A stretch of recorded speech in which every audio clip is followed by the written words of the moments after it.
welcome to SKOPE Classic 2025 for Sunday. We're just standing here just before the event starts. Mark, tell us who's behind us.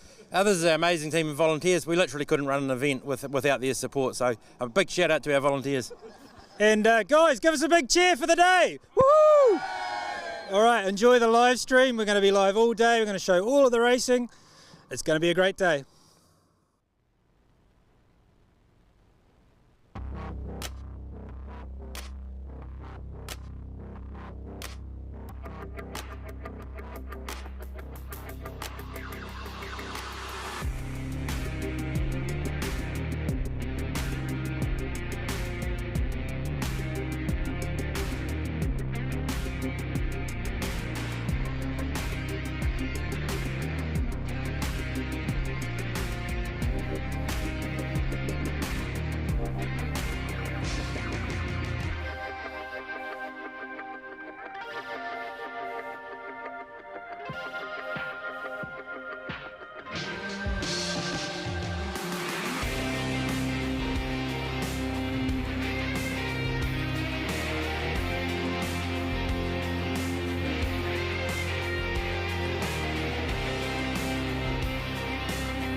Good morning from the SKOPE Classic 2025 from Euromarque Park right here at Rupuna, the only place to race. And I'm sitting here with a magnificent McRae and the young man that's pushing it along and pushing it very fast. Michael, hey, welcome. Thank you for having me.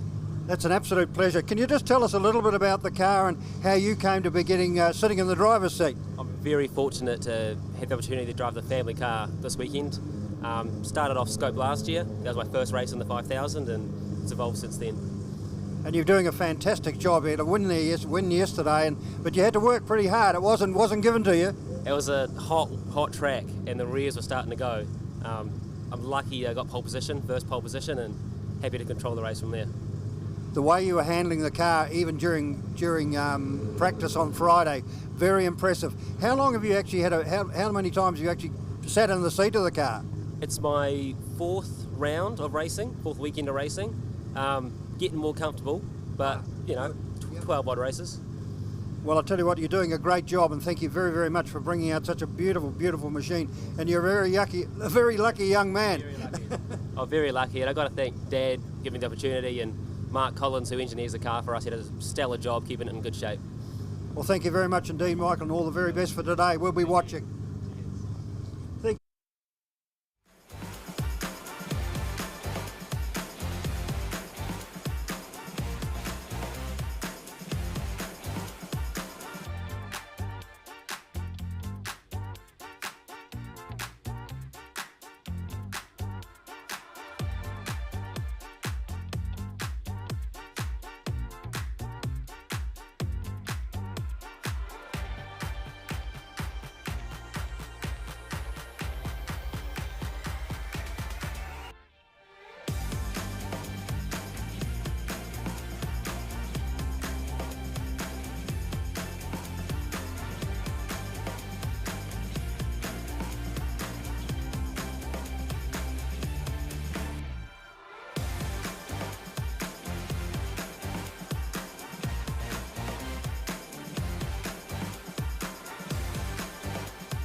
This is where it all began. The M3 series, they all came out of this car. This is the granddaddy of BMW racing.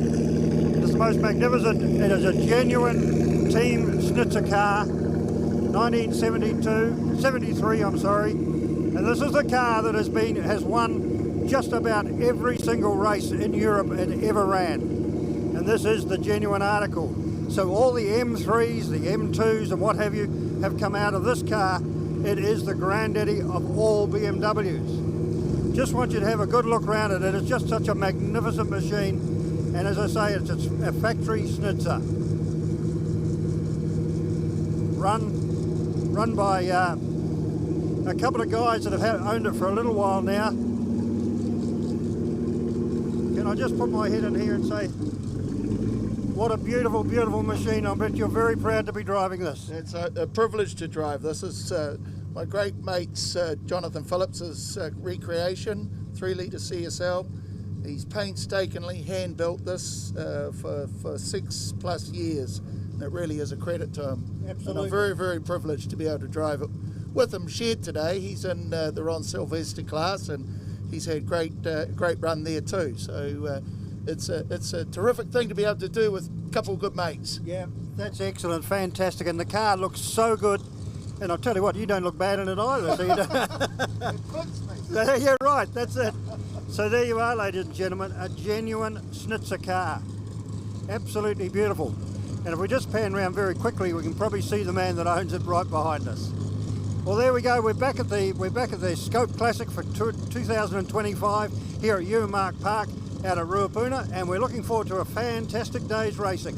Won't be too far away, and these cars will be rolling off the grid and out of the dummy grid, out onto the grid proper, and racing will get underway again on Sunday right here at Euromarque Park, Autosport Park at Ruapuna.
Today was an excellent day. For those of you who've come back again, you'll agree with that. And I guess particularly the highlight was the 2 historic touring car races. That don't come much better than those 2, that's for sure. So we welcome you here. I welcome my fellow commentators here with Nathan Clive finally come back to see us again, which was great. Josh the apprentice is here, doing his dutiful task as always now. We've got Big Dave Gower from Australia on the pit wall, but he reckons he's going to stay now, so we've got visa issues with him. And when he arrives, Hayden Cook from The Voice from the Past. So we're all set to go. The flaggies are all set to go. Everyone all set to go, and the competitors are all go. So our first race on the program today is the Rutherford Saloons, and they're lining up as we speak.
Righto, on pole we have car number 721, which is Chris Charles Jr. and the BMW.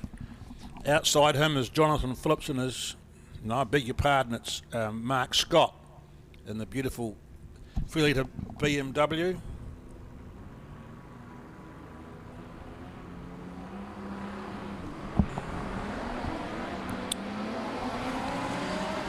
Everybody's away, including Lee Crew and the wee Fiat Bambina at the back. He always starts from the back because he has problems getting the car going because it's chain driven and he worries about snapping chains, etc. So with the sudden release of the clutch, so he's away, which is great.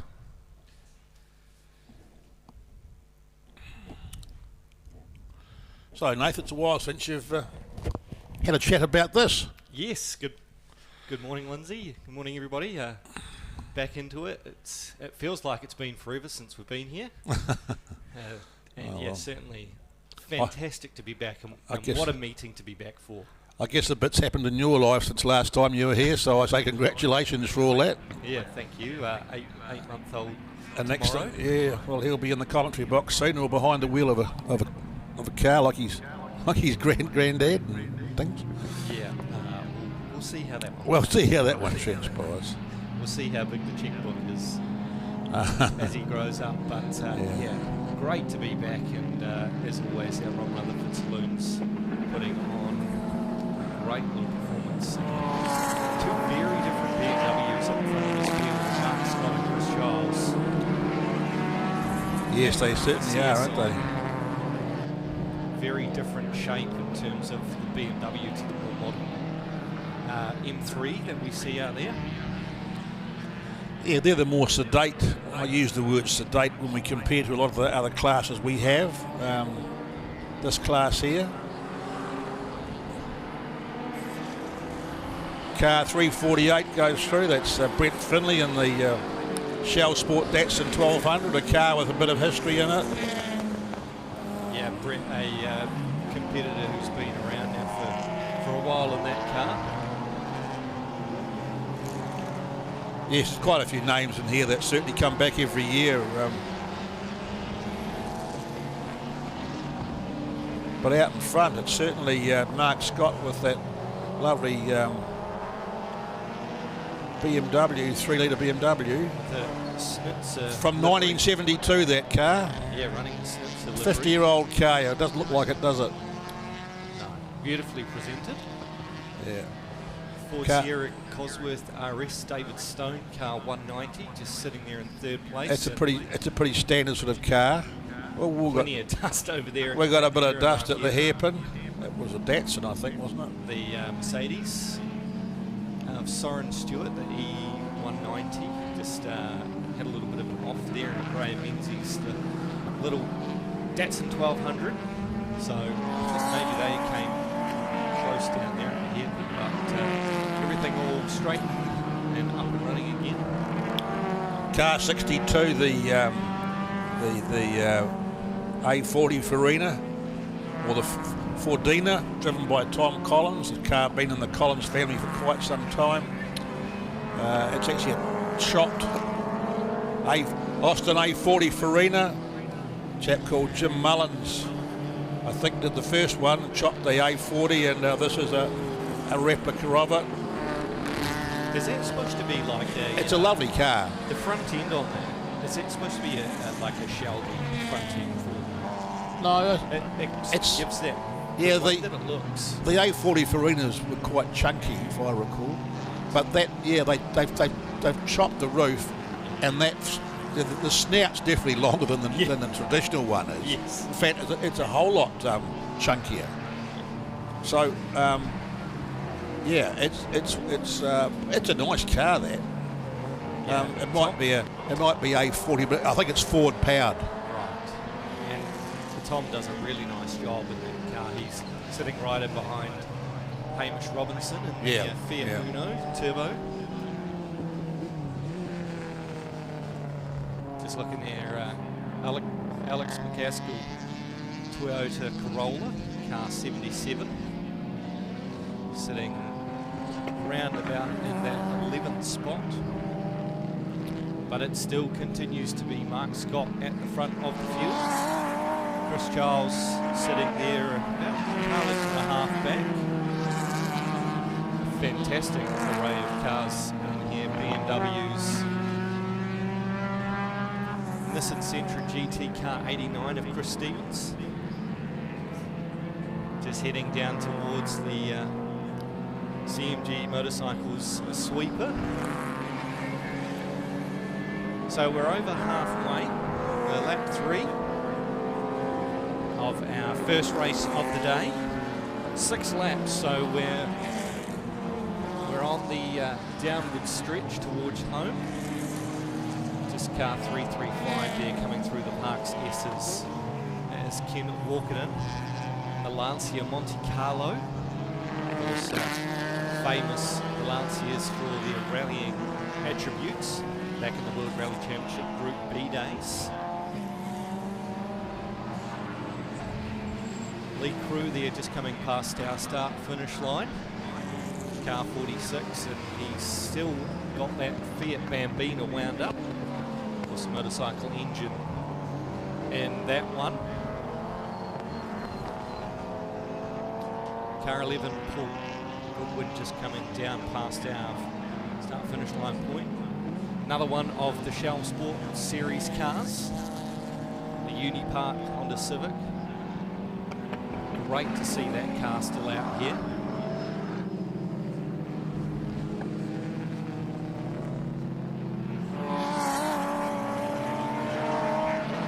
So Chris Giles has actually managed to get in front here of Mark Scott through the last lap. Just coming down onto the start-finish line. Just a couple laps to go here in our Rutherford Saloons. So there goes Chris Charles. Mark Scott in tow. There goes David Stone. Liam McMahon, car 213, the 325i BMW.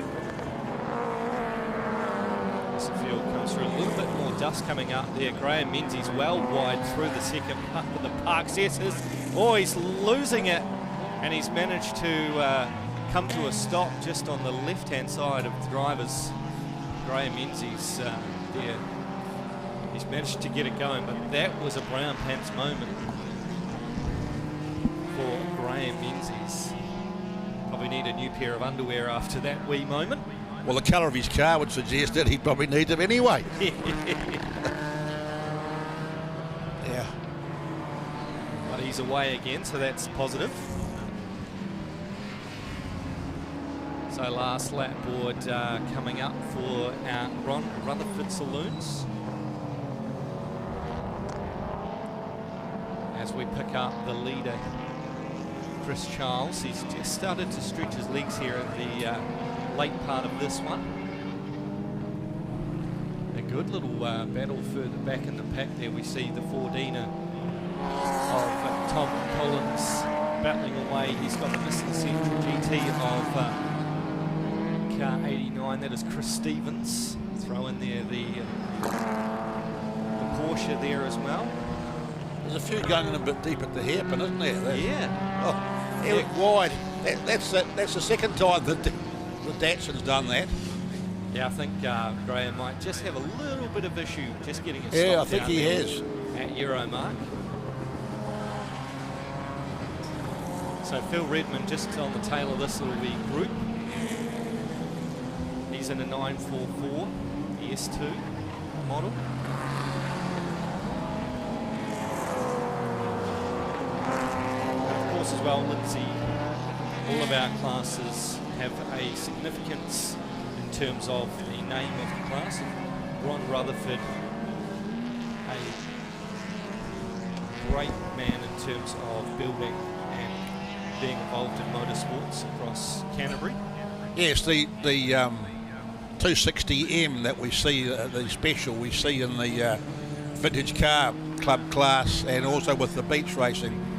That car, Ron was very successful in that car, particularly on the streets. He won in Waimate. He also won here at Ruapuna in that car. Yeah, it was built by Heck Green, and it was known as the R8 the RA2, but they popped in the Zephyr motor and changed it to a 260M. Last lap brought out. Let's see.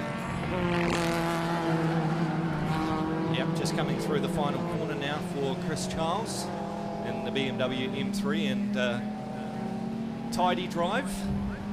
It's actually Chris Charles Jr. We're used to having a Chris Charles, but this is the junior version. Mark Scott in that lovely BMW. And David Stone, good to see David up there. He's been a battler for years in that car, the standard Sierra.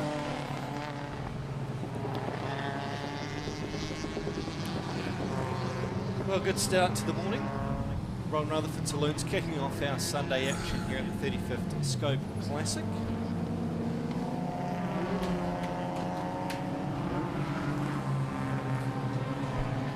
Next up on our program, Historic Sports Sedans, scheduled to go for a rolling start over 6 laps.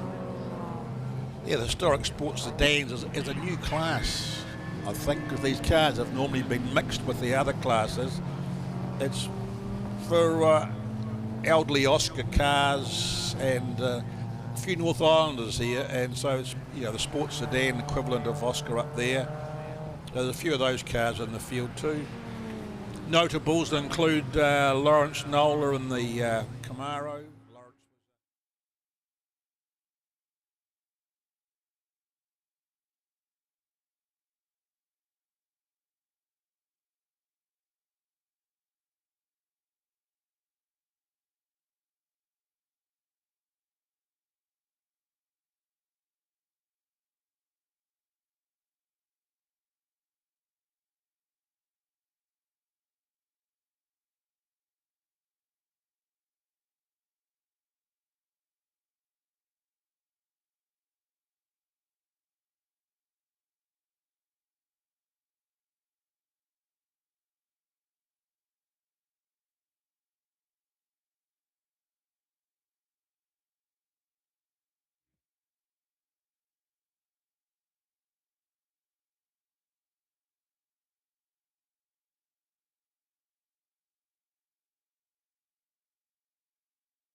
rather historic sports sedans, and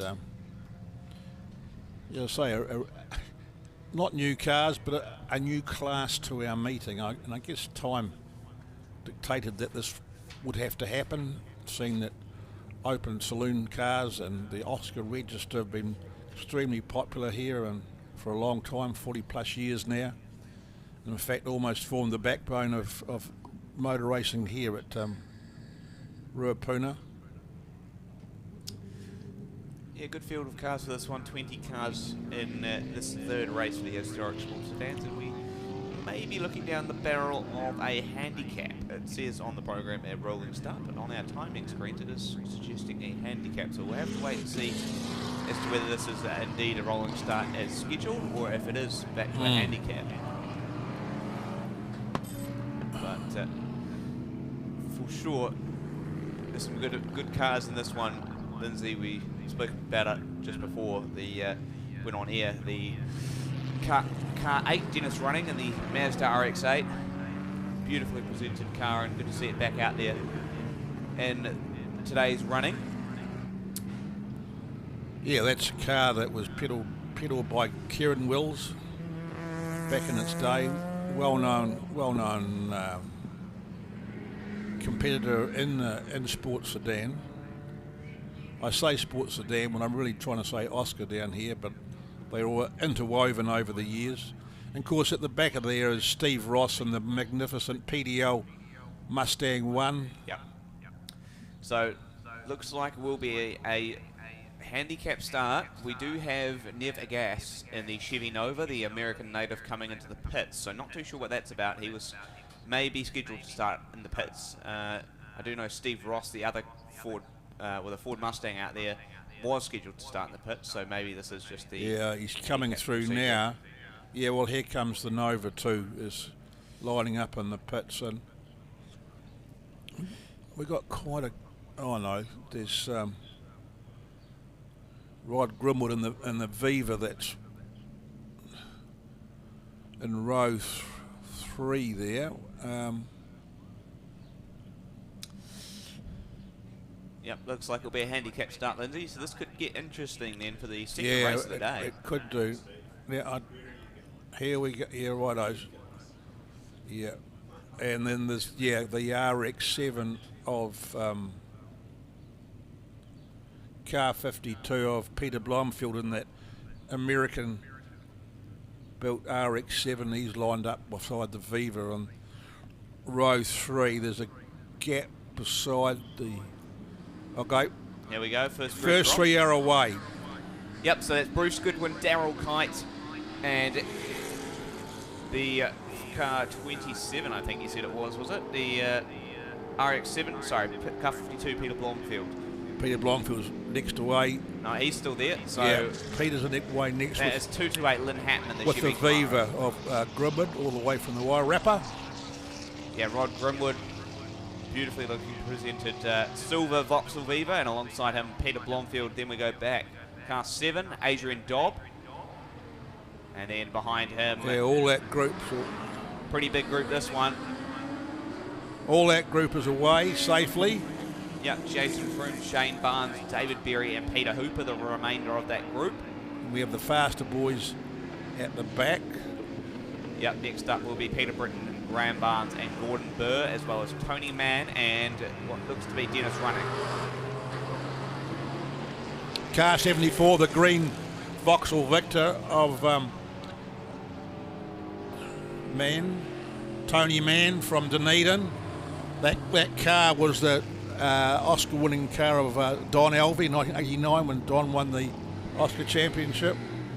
And from pit lane, there we have Steve Ross and the PDL Mustang 1 and Neville Agas in the Chev Nova. Neville Agas now living in the States, but used to compete in Oscar 30, 40 years ago. 30 years ago, you'd say. Let's not age everyone too much, please. Please.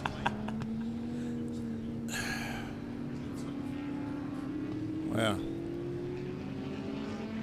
Well, it looks like safety cars lurking. No, we're good. I was going to say, that was lucky to say that we didn't want to have anyone off start of this race, but it is Daryl Kite, the current leader right now in the Morris Marino GPS. Unusual car, isn't it? It is, yeah. I'm not sure we saw that in Oscar, that car.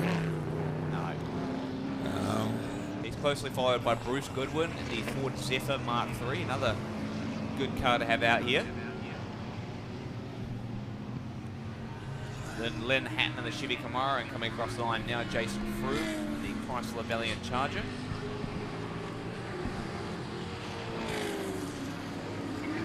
David Berry in the Holden HQ, who was so close to catching a win yesterday, what I believe was a handicap as well towards the afternoon. Ended up getting passed by Steve Ross on that last lap.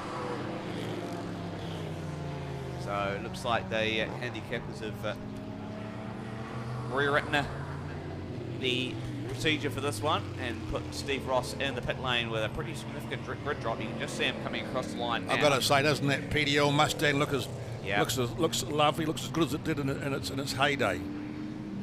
PDL Mustang really made famous by Graham Baker in 1972 when he was driving for PDL, and the PDL Mustang went to Bay Park and had two wins were very memorable because the field had a few Australians in it, including one Alan Moffat, and Graham cleaned them up in 2 races. So, yeah. Then there became the PDL Mustang 2, as we know, and Leo Leonard took over the driving duty then.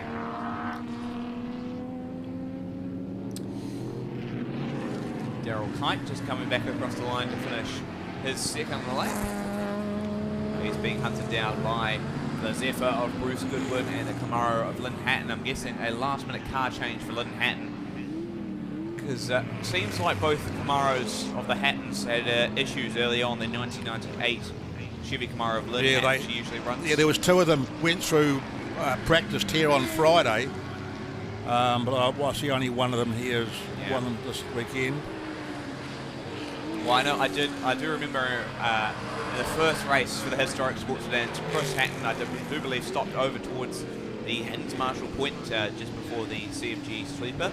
So I'm guessing it was a real kind of terminal damage for that car, and maybe similar issues for Lynn's car. That's why she swapped out into the Camaro.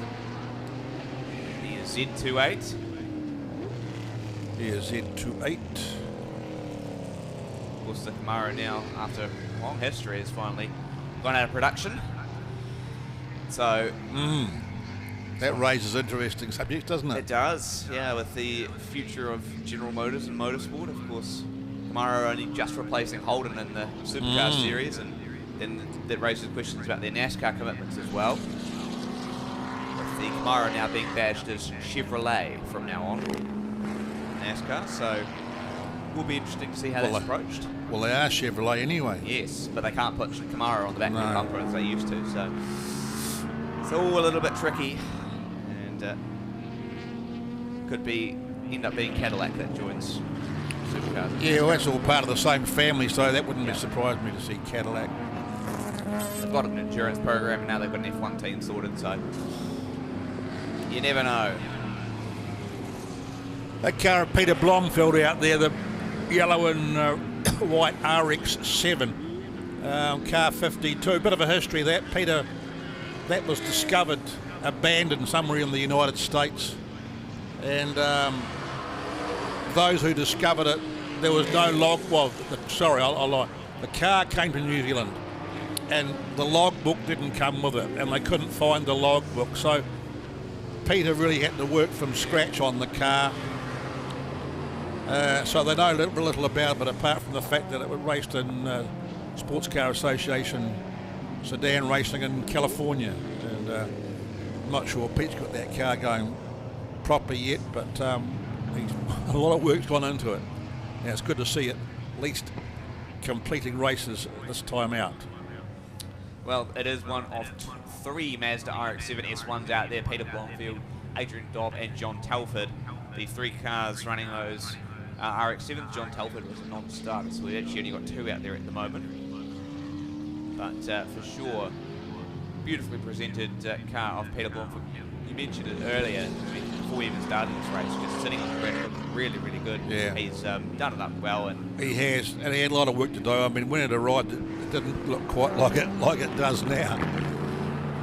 Yeah, it's probably one of those barn finds, let's say. I think that's exactly was describe it, Josh. A farm find.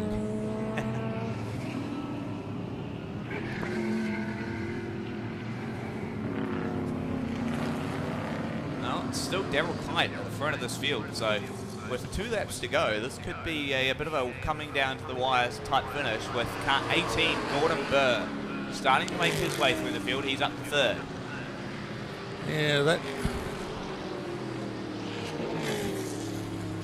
Yeah, that car of Gordon Burr, number 18, the Monaro, the orange Monaro.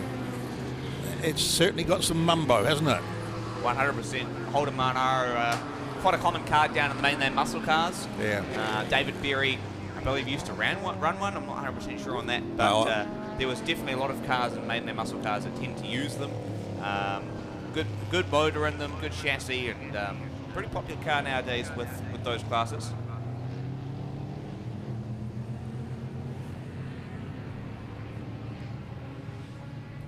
Good to see the Barnes relatives out there, Graham and Shane, both in the Ford Capris.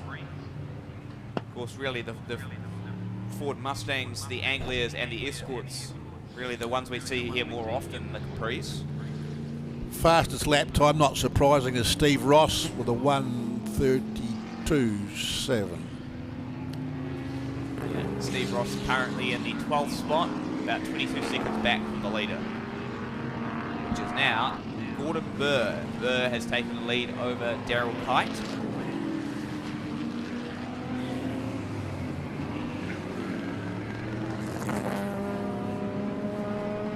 So the last lap board will come out for Gordon Burr. He'd be hard to beat, I would imagine, from here. Yeah, especially with the run under that engine. Looking where the PDL Mustang is, he's just negotiating himself through the sweeper.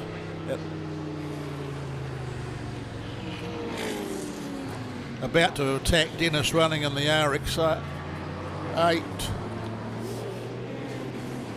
Yeah.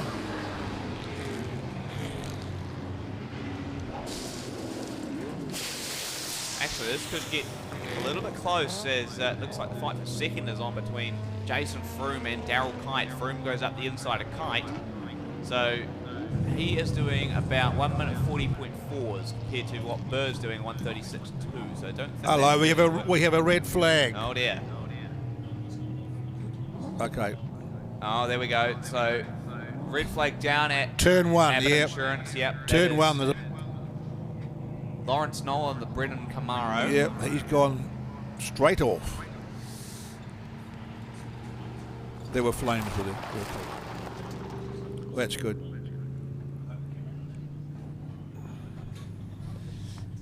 So we probably will call that race there, Lindsay. So that does bring Gordon Burr. That will be it, I would think. Race 3 victory for Gordon Burr. Daryl Kite in second. And we'll just wait and see what the final finishing order ends up being.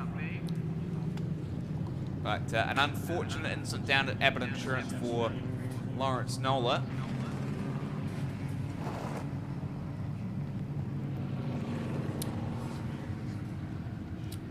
Just gets Lawrence out of the car and hopefully okay. Looks as though he's out of the car. Yep. Yeah, great stuff. Great, that's great to see. Never like to see those sort of accidents, Lindsay, especially at the end of a high-speed straight. So correct.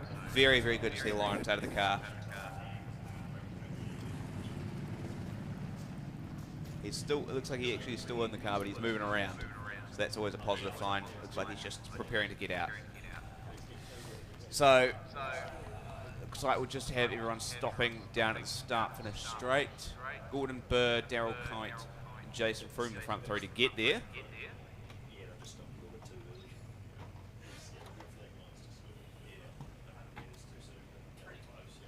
Yeah.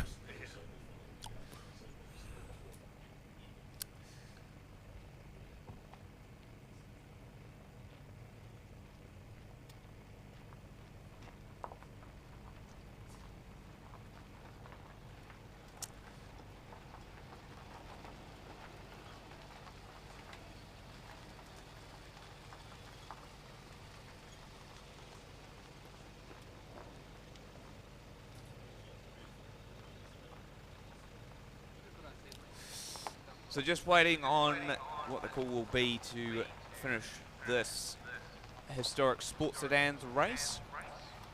We'll get the recovery crews out to bring the stricken car of Lawrence Nola back down into the pits. He is out walking around, which is always great to see. That is the most important thing.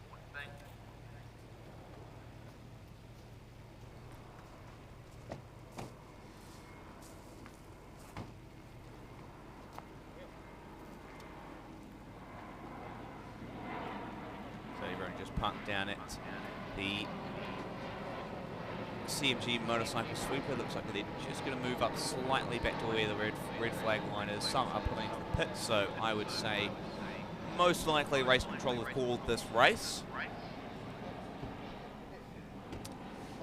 So that does give the race 3 win for the historic sports sedans down to Gordon Burr. He survives a pretty hectic handicap race here in the Holden Monaro. We'll just see if he pulls off to the escape road here. No. Yeah. Yep, so it looks like everyone's going to do a bit of a half lap around the circuit here and then come into the pit lane, and we'll get our next race up, which is the Heasley Saloons, up for 6 laps. So we'll just let these vehicles complete, and we'll get on to the next race very shortly. It may just be a little bit of a break, just getting that car recovered down at turn 1. So final running order here for you: Gordon Burr from Daryl Kite, Jason Froome, the top 3, then Lyndon Hatton in 4th, David Berry 5th, Shane Barnes 6th, Dennis Running in 7th, Steve Ross 8th, Rod Grimwood 9th, Peter Hooper 10th, Peter Blomfield 11th, Tony Mann 12th, Lawrence Nola in 13th, Bruce Goodwin 14th, Graham Barnes 15th, Adrian Dobbs 16th, and the DNFs Neville Gass, Peter Britton, Neville Gass and Lawrence Nola, who's classified 13th.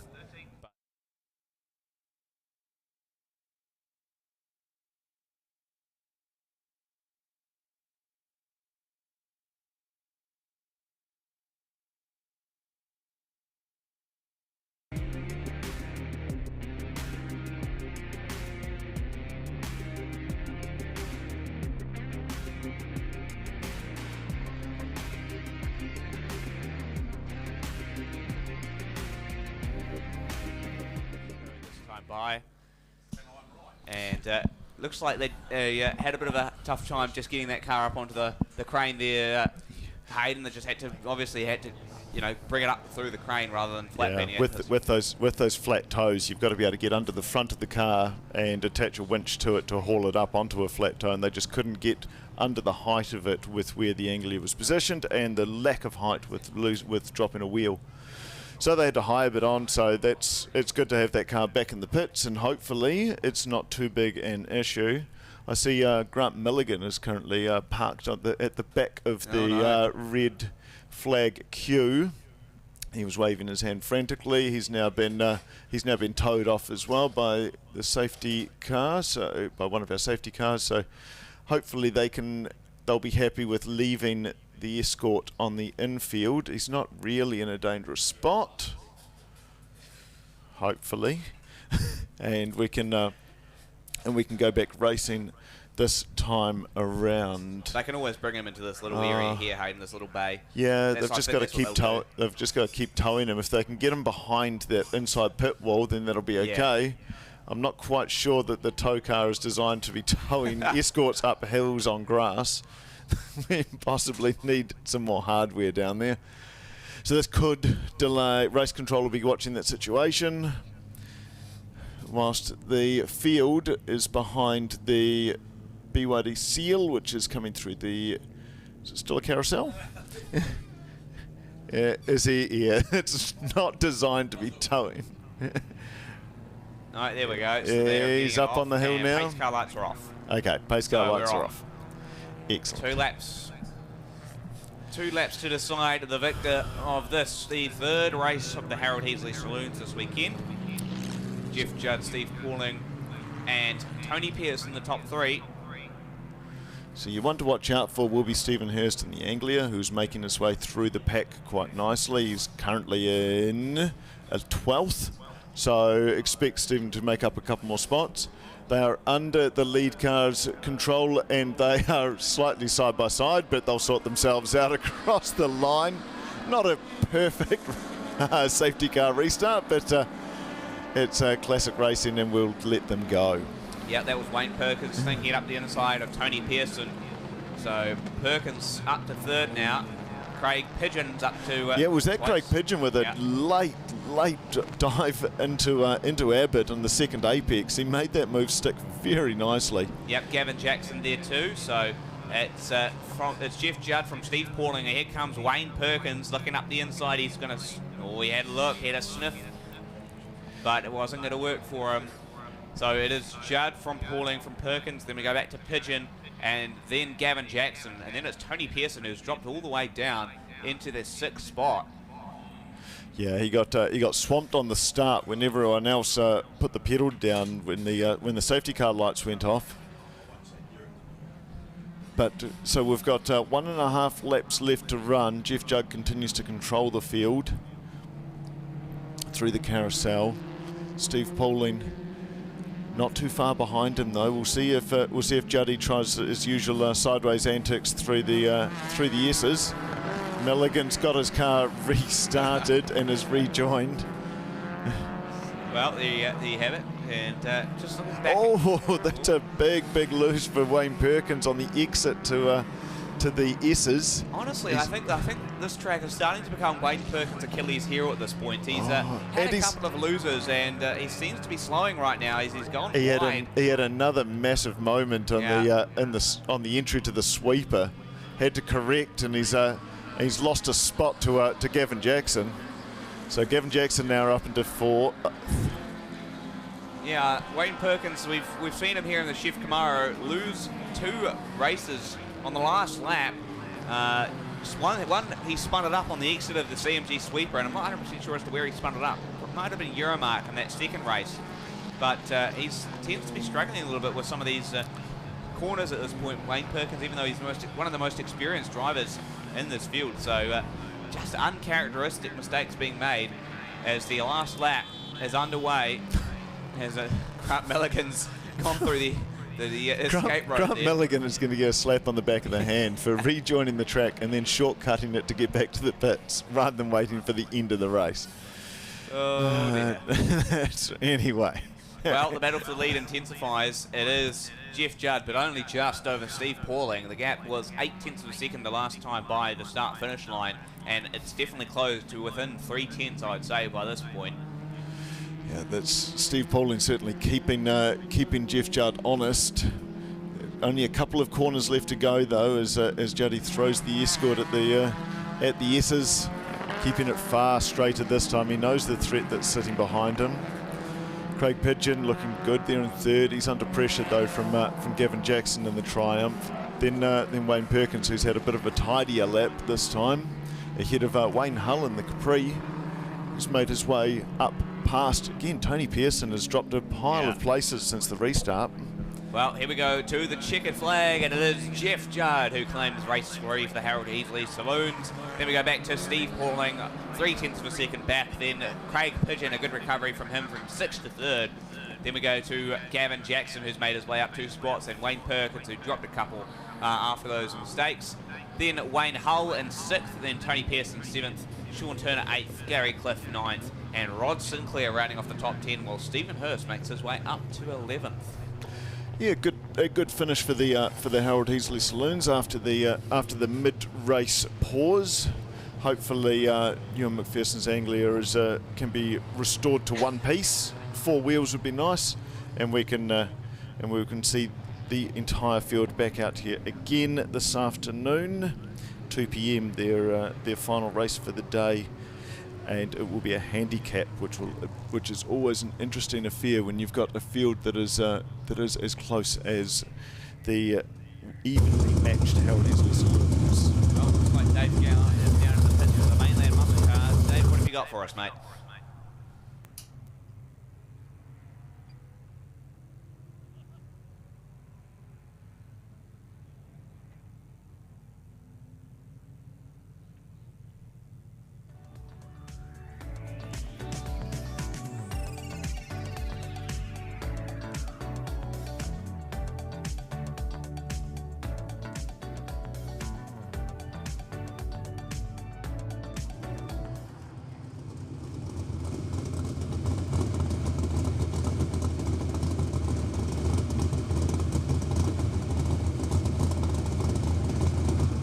down here with the muscle cars.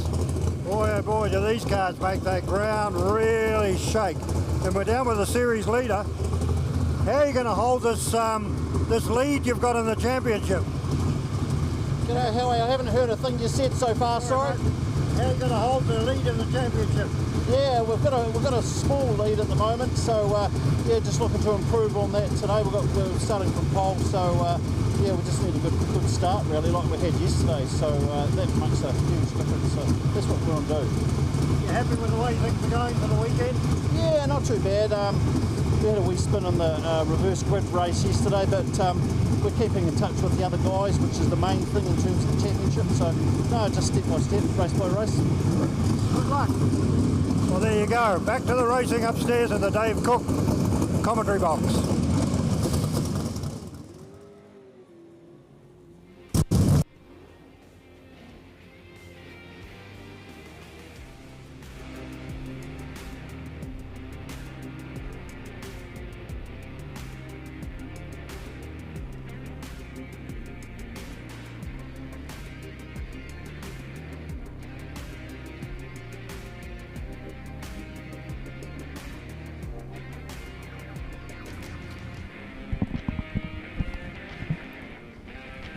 Wow, the thundering V8s, Allied 24/7 fuel Mainland muscle cars coming out for race number 3 of the weekend. And once again joined from the Allied 24/7 fuel Mainland muscle car team is Tony Johnson. Tony, welcome back. Sunday morning, first race of the day. How's, I guess, how was everybody after yesterday afternoon? And did we have a few socials in the barbecue last night? We did. Everybody's actually really excited. There's a great vibe this weekend, and I think, you know, a big part of it is being part of the SKOPE meeting. It really is cool. You know, it's a cool thing to be part of, and the guys love it. And they had great racing yesterday. Everybody's in really good spirits. The reverse grid handicap race yesterday afternoon, of course, was you know, perfectly done, wasn't it? It was just spot on. The handicapping just couldn't have been better. Graham Allen, one of our guys, did a great job of that, and everybody commented on how close the racing was. They were just all bunched up in those last couple of laps, and they had a great time and no contact, and you know, the boys were all fizzing last night. Yeah, that's great. And a couple of additions to the field this weekend. And somebody might have been a little bit too fast yesterday, I hear. Yeah, they were. Angus Fogg's pretty good at being too fast, isn't he? So he's, he broke out on 2 occasions, and so Angus pays the price, much to the delight of the crowd.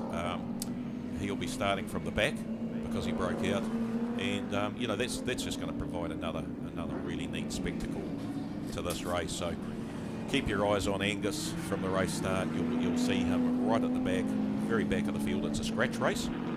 Angus will be starting from last position because of his penalty for his breakouts yesterday. And man, it's going to be exciting to watch him come through the field. And just having a look there, one car in particular towards the rear of the field there coming through, we've got Braden Phillips in a car that we've seen in this field prior, but of course not usually in the hands of Braden Phillips. Dead right. So that's the ex-Andy Knight car, the red Chevy Monza that you're talking about, second to last. Braden's granddad, Dennis Phillips, has bought that car recently, and Braden had the car here to run in a different class. Then he had a problem in race 2 yesterday with a broken header, which cooked his master cylinders, and so he's done a quick switch into the Monza for this race. So nice to have a spare car sitting there. Yeah, right? I was going to say, very nice to have a spare car sitting here. Not something that most of us have the luxury of, but good on Team Phillips. How many races has he done in that car, Tony? I believe this is it. This is his first. He had a couple of races yesterday, but this is Braden's first meeting in that car. It's a quick car. It went really well. I think he did 1:31s on Maxxis tyres, which we know are, you know, a couple of seconds a lap slow. So it's a potentially on the right tyres. It's a very quick car. Right, everybody gridded up here, and it's Reece Gould in the Ford Mustang on the front row alongside Braden Phillips. Hamish Frew, Rod Hayman, row number 2. Lights are out. And the Allied 24/7 Mainland muscle cars get going, apart from one, and that is, looks like Mark Jenner in car 32. Wow, that was so lucky that nothing went wrong there with Mark's. He's away. Wow. It was a heart-stopping moment. It would have been a heart-stopping moment for a few of those drivers as they suddenly saw Mark sitting there stationary. But all good. Far out. Look at Angus. He's halfway through the field in half a lap. He's already got his teeth stuck into it, hasn't he? I mean, Angus Fogg, he's a man of 1,000 laps or more around here and across a variety of different cars. And of course, he's not local, but over the years, he's certainly turned some different laps around and different machinery. And dicing his way through the field already. Well, he's an ex-V8 supercar driver, isn't he? You know, he's raced at Bathurst. He's done everything that a racer could do down at this end of the world.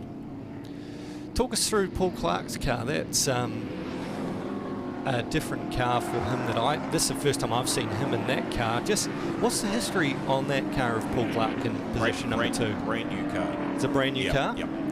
Built over the last few years. It's been coming on for a long time, and he got it going late last season. So this will be Paul's first time at Ruapuna in that car. Still sorting it. Very, very fast car. It's going to be a heck of a car when it's fully sorted.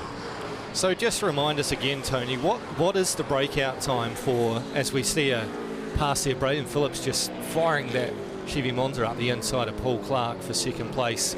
These guys obviously break out times, and within the race you've got 3 different classes. That's right. So the overall breakout time for the Coupe cars is 1 minute 29. So if somebody goes quicker than 1 minute 29, they will break out. The B class and the C class guys have also got their own breakout. If they break out of B class and C class, they go upper class. Yeah. So, and they can't go backwards. They can't go back. That's right. Yeah. That's right. We try. We want to try and avoid sandbagging, don't we? Yes, absolutely. Just see a couple of cars through the middle of the infield. You've got Colin Campbell in the beautifully presented yellow Holden Tirana STR 5000, and he's having a battle with the Holden HQ of Craig Hyland. And Craig, another one to join the fraternity for the weekend, coming from up north. Yeah, and look, I put you a crook yesterday when I said Craig was part of Central Muscle Cars. He was, but that was a long time ago. So that car, that Holden Minari that Craig Hyland's driving now, he actually normally drives that in the North Island historic muscle cars class. Yeah, engine builder by trade. Yeah. Great to see some good numbers out there as we wind off on lap number 2.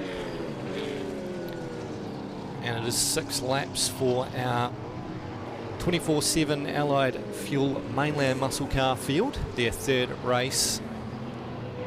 So championship-wise, of course, this is a round of your guys' championship. Where are we looking in terms of who's leading the championship, and what about the class leaders as well, Tony? So I haven't caught up on the effect of yesterday's races, but it'd be pretty safe to say the battle is between Rhys Gould, who's currently in the number 1 position, and Braden Phillips, who was in the red Monza directly behind Rhys. The place. And a 28.7, so Angus Fogg. Next one home, Paul Clark. Rod Hayman ahead of John Hepburn, and white on that car now for Rod Hayman. I just noticed a colour change for him. Next one home, Hamish Frew in 7th. Here comes Bruce Tinley home in 8th. He will take the B class. Mike Small ahead of the rest of the field, and Michael Eden looking here to pick up the 10th spot.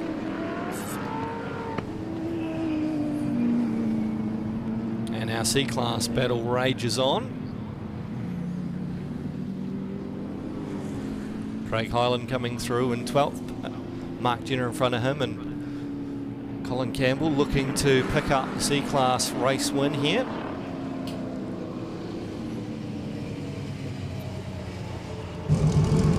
Well, thank you, Tony, for coming up for the Allied 24/7 Fuel Mainland Muscle Cars. One final race to go this afternoon. Yep, which is a reverse grid handicap race again. So I look forward to that one. It's going to be a fantastic race if the weekend's been anything to go by. Thank you, Tony, and we'll catch you this afternoon. Next up on our program, the Murray Maxwell Vintage Cars, but I'm sure we'll have Dave Gower standing by down there very shortly.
Well, here we are down with the vintage cars. Vintage veterans or what have you you've got here, but I'll tell you what, this one has really taken my eye. Car number 6, Murray. How's it all going, mate? It's going to go better now. I cleaned my goggles. I'll be able to see where I'm going. Can you just give us a quick rundown of the history of the car? Not much is known, but a guy called Pete Clark found it in Methven as a trailer, found all the bits and pieces, put it together. He never raced it. He just took it to a rest home with him, and then I finally got my hands on it and thought, no, it's too good to sit around, so it's out here, and I'm enjoying it. Good on you. Get out there and have a great time. Thank you very, very much indeed. An absolute classic.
Murray Maxwell Vintage Cars, great field yesterday, and I believe we've got most of them back again today. And normally we do get a few casualties because some of these old girls are getting a bit tired. Are you talking about the cars or the drivers? Well, it's a bit of both, isn't it? It's a bit of both. It is. I don't think Julia Greer would be very happy about you saying about that, because I think she's driving the Stanton Corvette today. Is she? And not Russell. What an incredible car to be able to pedal around this track. Yeah. Unbelievable piece of Christchurch and New Zealand motor racing. The history there is pretty incredible, really. The thing we're talking about, the Stanton Corvette. Yes. I mean, it's claim to fame too is that the last, and I must remind people that today is also 75th anniversary for the Nelson beach racing. just a bit before your time, Hazel. only just actually. Only just. 1949 to 1977. Oh, there you go. Only just for you, mate. Just. Yep. I think your father would have been there a few times. Yes. Anyway, sure. Russell Greer and the Stanton Corvette, which is car number 53 that you see out there on the parade lap, won the last two Nelson Beach Racing, New Zealand Beach Racing Championship titles. And also there is the 260M of Brian Reid, which was driven by Ron Rutherford for many years. It was the RA2, built by Heck Green, but Ron Rutherford really made it famous by winning on the circuit here. According to and my Alan notes Rhodes, here. Alan Rhodes won the Nelson Beach race though in that car. Yes. Mike Stevens as well. Mike Stevens, the author of the book, has also driven that car. Originally built for Pat Hoare. Built for Pat Hoare, and then Ron took it over after that. Yes, built for Pat Hoare, who became well known driving Ferraris. This page of notes here that my old man left. I have to. It's the most important. I'll things just have to remind people here. See, we're talking about vintage. That Hayden's father was the anchor commentator here for many years, and sadly we lost him 10 years ago, Hayden? Almost 15, mate. Almost 15, goodness me. Yeah, lost and, him. 13 years ago. And those notes there, Hayden's found the book with Dave's notes. Exactly, I've dragged out the old man's handwritten notes. Yeah. Which have... I think he had all the memorised just about though. Oh, he did. He didn't need these notes. I mean, I try very hard to memorise the things he had. I find it harder. Than he just trotted them out. Anyway, that's the story there, and we do plan to introduce our commentary box with a name. It's going to be known as the Dave Cook Commentary Box. So that's for the future and for us up here. Absolutely amazing. Right, we have.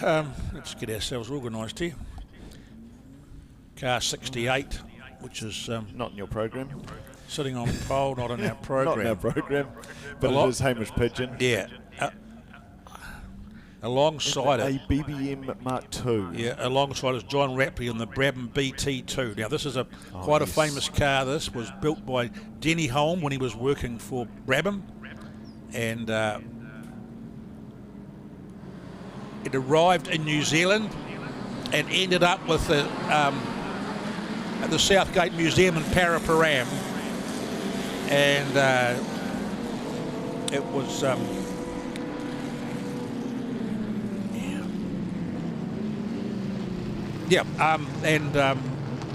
John Rapley got it and has had it for some 20 odd years, and has raced here a fair bit too. So when it was built for Holm, which category was it? It was a Formula Junior car. The Formula Junior? Yeah. So racing in Europe or racing over here? I believe it came over here. Now, I could be corrected on that one. I'm not too sure. I think Michael Clark will be able to correct me on that one. And you have to excuse me, there's no way that I'm trying to stitch you up, Mr. Kerr. There is a wealth of information in your head, and I'll sometimes ask you a question that you may not know the answer to. Well, you can. I mean, yeah. No, yeah, I've got it. Holm, yeah, it was raced. It was raced by Denny Holm in Europe. Right. Yes. And in fact, I've got my notes. I found my notes. He won the Boxing Day race for Formula Juniors at Brands Hatch in 1962. Incredible. Yeah. Absolutely. That Formula Junior category was just... And also, it's been driven by Robbie. It came here. Robbie Francovic and Graham McRae have raced it.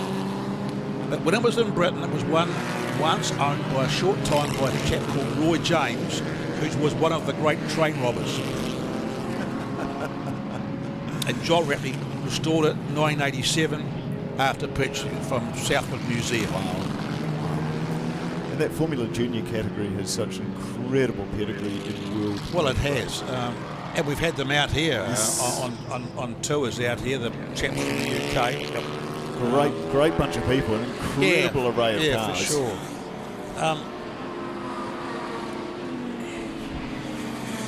So that car out in front, is that still Hamish Pigeon? Last thing I saw was the Mark C, sorry, the Jaguar C-Type. David Owen C-Type. David Owen C-Type is out in front. Replica, yes. Car 77 going through there. is not Peter Levisich, as all of you would have probably expected to be. Peter, having driven that car and owned that car for a very long time. Peter won 4 beach races, Nelson Beach races, and but he's not driving it this year. But John Gilman is in fact driving it in the race today. We will see Peter out in that car at lunchtime when we have the beach racing drive-by with a lot of the cars that did race in that era. Yeah, and you're right. That was very much a beach racing icon of the, yes, it was of the really. 1950s. Well, those cars. I mean, that car was built in 1949. Whoops! John's just gone off the track in the in the car. Here's more black jelly beans. Here we go again. There's another nomination for you. Oh, we had about 5 yesterday. Oh, excellent. Yeah. Good to see some things never change. Yeah, but someone's pitched the black jelly bean trophy or never returned it. Oh, I see. So we just talk about it.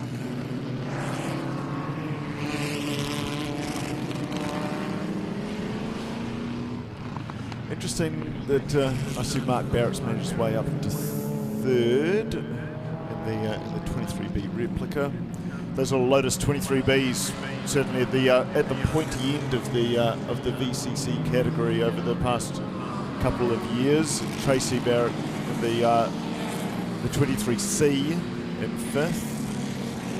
Graham Hamilton in the ACE3 that we just saw Dave Gower talking to. Again, that was one of Hick Green's RA1s. According to my notes, many changes to the car due to arguments with power poles at Marahau in the 1950s. We're talking about the ACE3. ACE3. It's been around a long time. Graham Hamilton's had it for a long time too. Yes, hasn't he?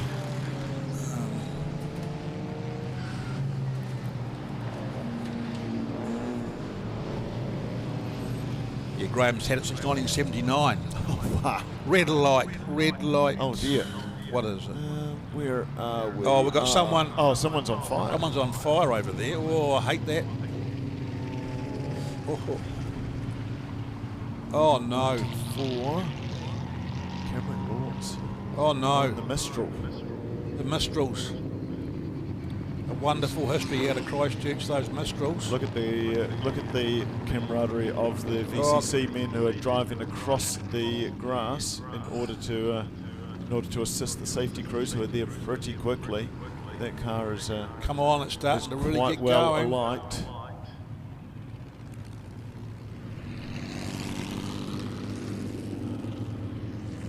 Come on, let's get those extinguishers onto that car. Oh, good. Yep. Yeah, we're seeing the smoke of the extinguishers now. Not a good sight. Not a good sight, particularly in this class. No, any class. I shouldn't be so flippant. Yeah. Is that the 3rd red flag of the day already? Oh, yeah, we had about the same yesterday. Oh, I see. We had a lot of wheels fall off yesterday.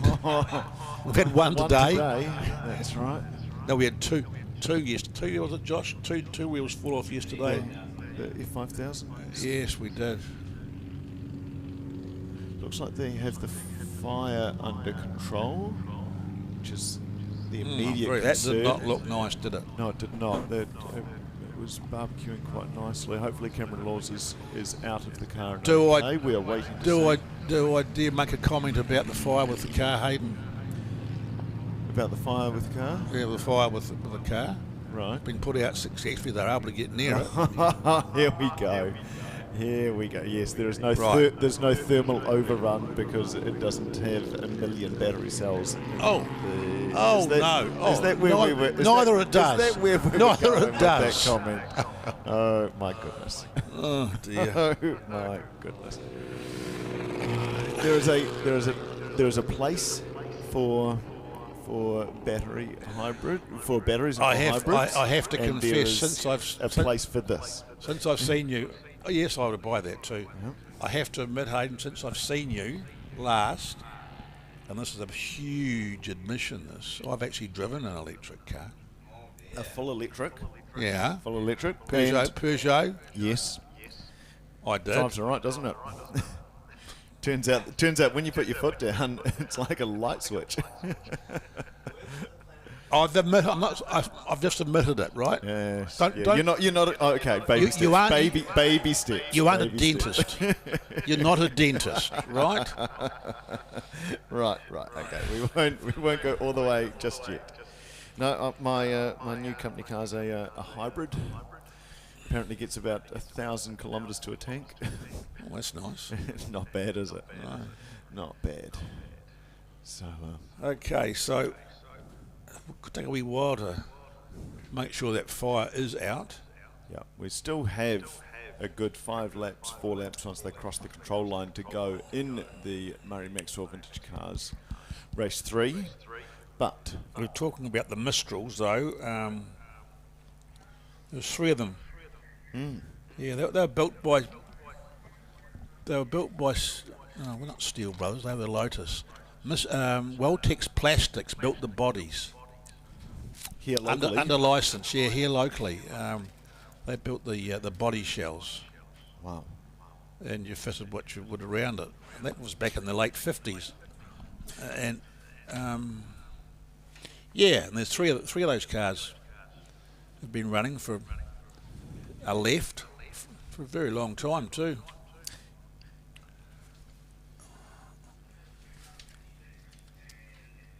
That's right. Yes, John McDonough has the yellow Mistral, which is again ever present here at Paul at Taylor. SKOPE. Yes. Paul had a nasty accident with his at the Wigram meeting, and I really figured we wouldn't really see Paul for a while, let alone the car repaired, but Julie has repaired the car, a couple of new guards. I asked him, where did he find the mould from? Yeah, that's right. Pictures? Yes. Pictures. Yeah, so it has to have to construct it. Got his hands full of clay, modelling clay. Yeah. Yeah. That is the incredible thing about. And although, to be fair, with so many of these cars back in the day, they were scratch built. Yes, they were. They were built from whatever parts were lying around garages on the day. Yeah, that's true. And they were, some of the specials that we still see out on the track are cobbled together. When I say cobbled together, lovingly fitted. Well, that sums it up pretty well, though, Hayden. They were. There was no production line. Well, because during those years, it was expensive, and getting access to overseas parts, let alone the cars, was almost impossible. Hence, the era of the New Zealand-built cars became very prominent. A lot of the specials out here come from that era, where good old Kiwi ingenuity played a big part. And it's good to see now some of the modern-day specials out there, and one being the Bellow that Doug Moody's driving, car 16, which was a Roy Speyer. Well, let's hope everything is A-OK in their fire. So just while we've got a couple of moments to just get in here and have a talk to someone that is racing one of my favourite little cars, the Escort. I tell you what, there's not a lot of these around left now. Sorry, what was that, mate? There's not a lot left around the Escorts. No, most of those have been wrecked in paddocks or whatever, mate. Yeah. Oh, and I'm lucky enough I've got a couple of them, so yeah. And what have you done to this one to make it as competitive as it is? It's got a Duratec in it, tuned and put in all by Prestige Tuning in Wellington. Yeah, so no, it's good. Been in there for about 4 years and hardly been touched, so we went for reliability. So, yeah, it's worked very well. Very pleased to hear, and you're enjoying your day, your couple of days.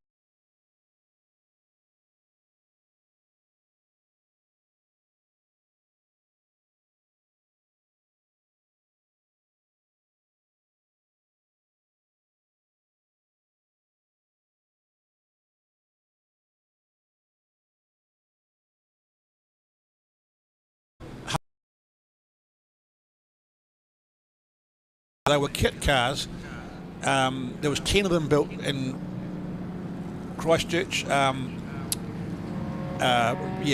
Weltex Plastics supplied the bodies, and the first one was in 1957, and it was Bob Blackburn who ran it. He became second at Wigram. Barry Brown also drove one, and originally they were powered by 100E Ford engines, 1200cc. I'm not sure what these guys are running in them now. Not much more, I don't think, as far as horsepower goes, the size of the engine. But yeah, so it was seeing that Mistral starting to go up in smoke was a bit disturbing before. You're saying that's the three that are out here now are possibly the other the ones that are left. Could be. I'm not sure. I'm sure they'll correct us if we're wrong, Hayden. But that was the the Mistrals.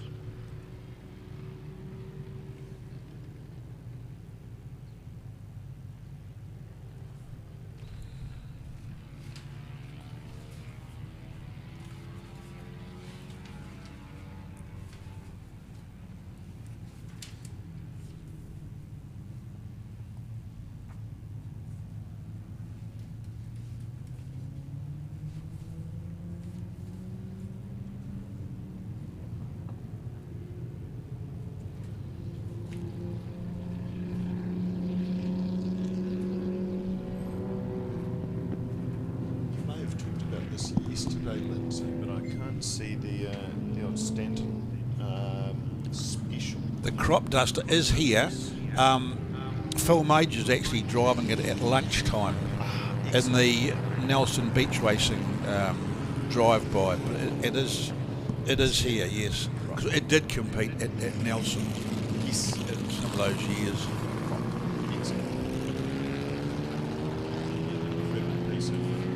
Oh, for sure. Well, a very famous old machine, that's for sure.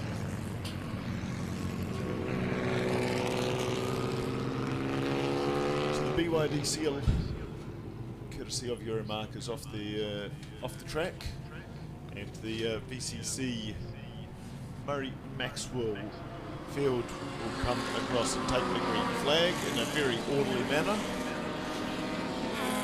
With 3 laps to go.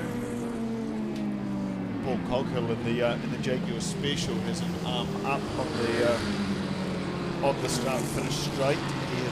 He has struck some issues.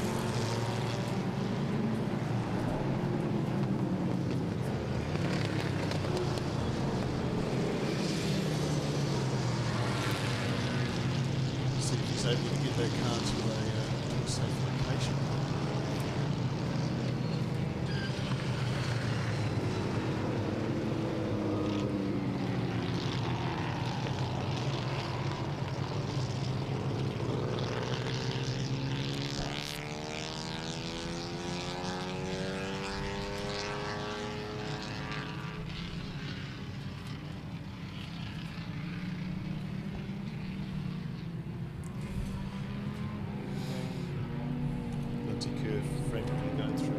Yeah, I am. It was a couple of cars. I was just the Stanton Corvette, which we talked about, was built in 1959. And, it was 5 litre Chev, and it got bought to 5.5. There we go. Yeah, I had it there. Yeah, Maury Stanton first drove it, and then Jeff Martin, well known actually for Speedway, so Jeff Martin, and. They got second in the New Zealand Sports Car Championship in 67 and 68. So, the incredible thing about that era, yes, was these cars weren't just track cars. Oh, they correct. Were speedway cars, they were beach racing cars. Hill climbs. Yeah. Anything that went, because there was no such thing as circuits like this. That's right.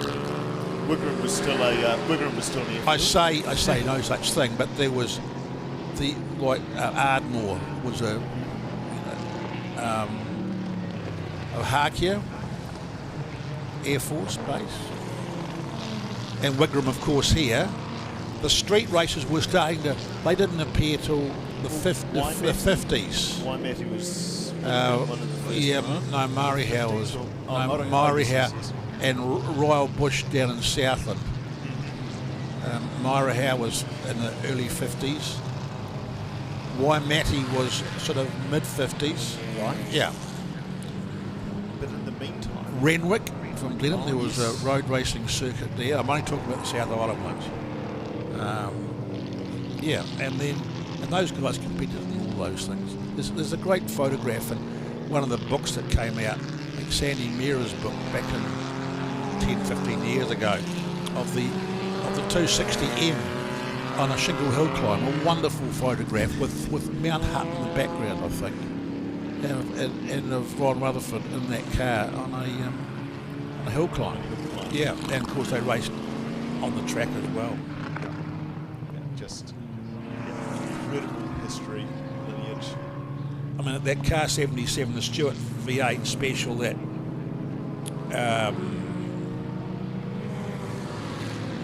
Peter Levisich has had, Joe Gilman's driving it today. That car has literally done all those things in its life as well. Like they would be doing them on the same tyres. Like there may be some suspension set up. I don't know. I'm pretty sure. Yeah. I don't know. Racing budgets were probably as stretched back then as what they are today. Well, they probably were. Everything was relative, I suppose. I think a lot of the times you had to make your own bits and pieces and parts. Yes. Murray Frew's car there, that's a modern special, car number 6 that rumbles through. It's got I've got the details of that car. I do know that it's powered by a 6-cylinder Chrysler engine through I've got that, I'll reel it out soon. And the seat is made from a 44-gallon drum. The very nature of... With some cushions. What do you know, and this is a horrible question for you, what do you know about Steve Day's works? Yeah, that's one of the, that goes back to its era, which is built in the 50s. And I do know that car competed here at Ruapuna at the very first meeting. Wow. Yeah. It looks amazing for a car that's 70 years old. Raced at Nelson, of course, on the beach too. We do have a checkered flag out, Mark Barrett, yep. The 23B replica ahead of Hamish Pigeon and David Owen. Tracy Barrett 4th, and everyone's a winner in the vintage car category. Julie Greer brings the stand. Yeah, car 67 went through, was a little Lotus driven by Roger Greeny from Napier. That car has history. That car was driven here by Graham Baker. It was Graham Baker's first single-seater, I'm thinking, back in the 60s. And he also drove a Brabham BT21 after that. Graham Baker. But Graham Baker's... Baker and we will here today. But that car has been... The livery of that car, Roger has restored to how Graham Baker raced it. And Graham, in fact, will drive that car at the lunch break. Because Graham's here from the United States. So that car, one little bit of history. We've talked about Graham Baker because he drove the PDL Mustang 1. PDL 1, yeah, right? yeah. Yes. That's okay. And the evolution of drivers through cars. When you go from a car like that little Lotus 20 through to the PDL 1, it's just incredible. Well, it was, and for Graham, we were just talking about it, and he made the PDL brand a claim to fame at Bay Park in 1972 when he took the Australians. He beat the Australians, including Alan Moffat, and that's what set the PDL Mustangs up. Really, was Graham's win there. The PDL Mustang 2, of course, was, from my memory, was Paul Fahey was involved there too, but Leo Leonard also took over the. Josh is just pointing out on the board that Rob Cope Williams' name came up. 15th. Wow. RCW. Well done, RCW. Wow. Well done. Well done for participating. Well, he qualified 24th, so he's improved he's himself. making his way up. Yeah. A load of 7. Last time was his fastest. The South Africa.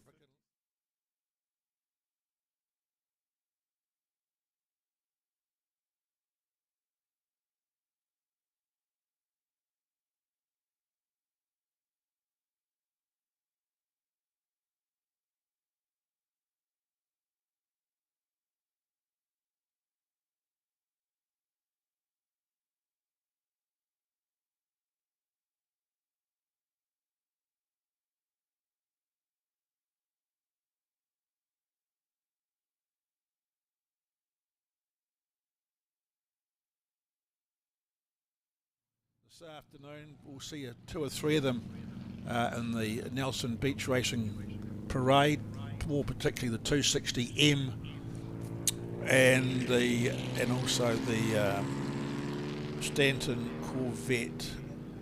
The Ace 3 will be there as well, and the Briggs Mercury that was involved in Nelson, as I alluded to. Yeah. All right, we move on. Hayden, what have we got next? Next on track will be the Silvester Saloons for their 4th race of the... Yes. Seems like a lot of Rutherford Saloon car racing. They'll get 4 races. Well, they've got 4 today. Here we are, Silvester Saloons. There we go. Right, so Silvester Saloons will be up for their race 3 very shortly.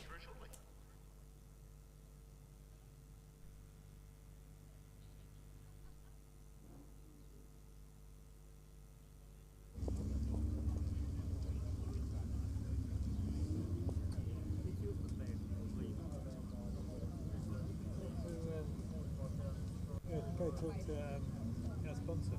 Yeah, we better go and talk to him, haven't we?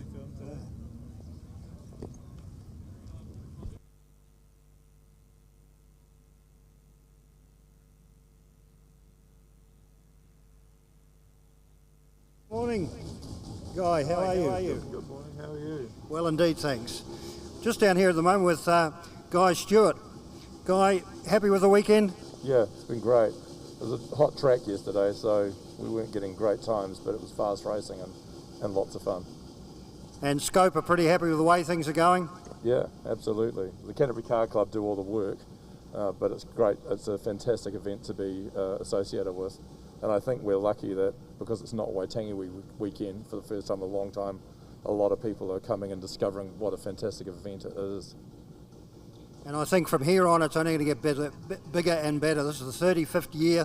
You guys have been involved with it for so many years, and it's really, really great to see you back. And I just want to thank you personally for everything you've done for New Zealand motorsport and particularly the Canterbury Car Club. Thank you very much, but it's also the volunteers, the spectators and the drivers as well that contribute to its success. But thank you. Thanks, Guy. And look at this, what a beautiful, beautiful motor car indeed. So just wandering around, just having a bit of a look just before we get out onto the grid. An MGB GT GTT. Michael, how are you, mate? Oh, good, thank you. It's great to be here. Great to be here. You happy with the car? Yeah, very happy. Yeah, we've rebuilt the engine over the winter. It's running perfectly now. You rebuilt the engine? Refreshed it. Refreshed it. Okay, good.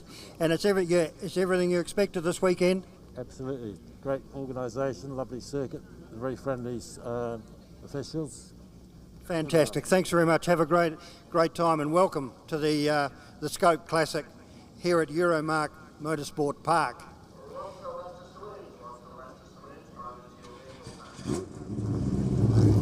Right, we'll pass you up to the Dave Cook commentary tower and the boys in the tower. Thanks. Thanks, Davey boy. Good job, well done down there. So we move on to the Ron Rutherford Saloons. Ron Silvester Saloons. Yeah, same as Ron Silvester, well known here at the Canterbury Car Club, and was involved with the formation of the track here in the early 60s, and was one of those who was involved with the working bees out here to make this place possible. And it was great to have Grant, his son, racing the 38 coupe that Ron used to race. And, the most famous story from Ron, which is not taking away the success he had around here and also other tracks in the South Island, was an accident he had when he got his jandal caught in the pedals. It's a story that never fails to make people chuckle. So, yeah, I'm sure Ron didn't chuckle at the time about it, but... dear, you can imagine them. Can imagine them getting by racing now with wearing jandals. That's amazing. You can't even wear jandals in the pits now. What? Oops.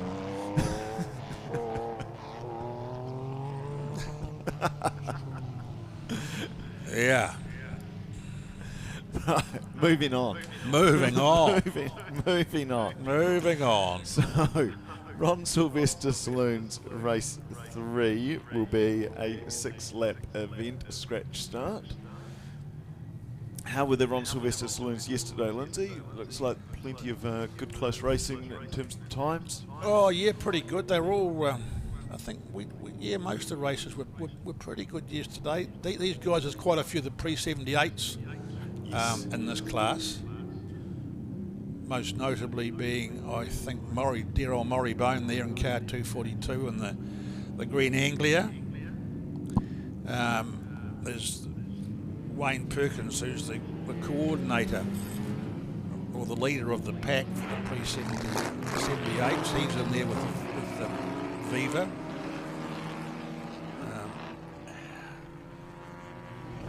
A pile of X19 R-Baths. Chapman family. Yes, the three R-Baths here, the Chapmans who were involved in the very first classic PDL, or Alfa Romeo was then. I made a comment yesterday too about Alfa was such a, the Alfa name was a big name back in the early 90s, and there's 3 or 4 Alfas have been strutting their stuff around this weekend. This event used to be the BP Alpha. Yeah, that's what it was. Initially, then it became then PDL got involved. PDL, the first one was BP Alpha. You're quite right. Yep.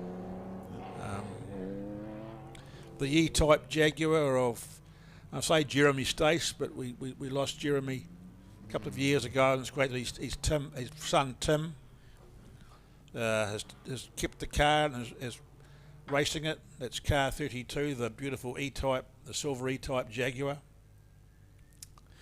We heard from Philip Hoffman down on the dummy grid with David Gower earlier, and that incredible looking Mustang. It's just an absolute picture every single time it turns out. '78 is Craig Hyland in the HQ. 773 Leighton Hammond, who Dave spoke to before in the pit in the Mark 1 Escort from Martin. He's got a couple of those. Yeah, so very impressive. Yep. The gorgeous Mark 1 Escort. Brett McCulloch and that lovely Zac Speed Mark 2. Yeah, the RS 1800 looks again just turned out an absolute picture with the red and green Zac Speed striping along the side. Debbie Chapman there, 353 in the Fiat Bath. Beside her is Bruce Henderson here in his RX3 car that he's pedalled here for many years. Won a few titles here, like local ones. Yep. Yeah. See behind that big Mert of Andy Mill and that big silver Merc is the lovely little white Mazda RX3 coupe driven by Stuart Eyre. I knew Stuart when he was rallying, and I'm going back probably to the 80s. I haven't seen Stuart since, so it's great to see him here. Nice start from Guy Stewart in the 911 to get away cleanly ahead of Philip Hoffman at the front of the pack. There's a couple of cars missing in the first few rows, but still a great field of Ron Silvester Saloons.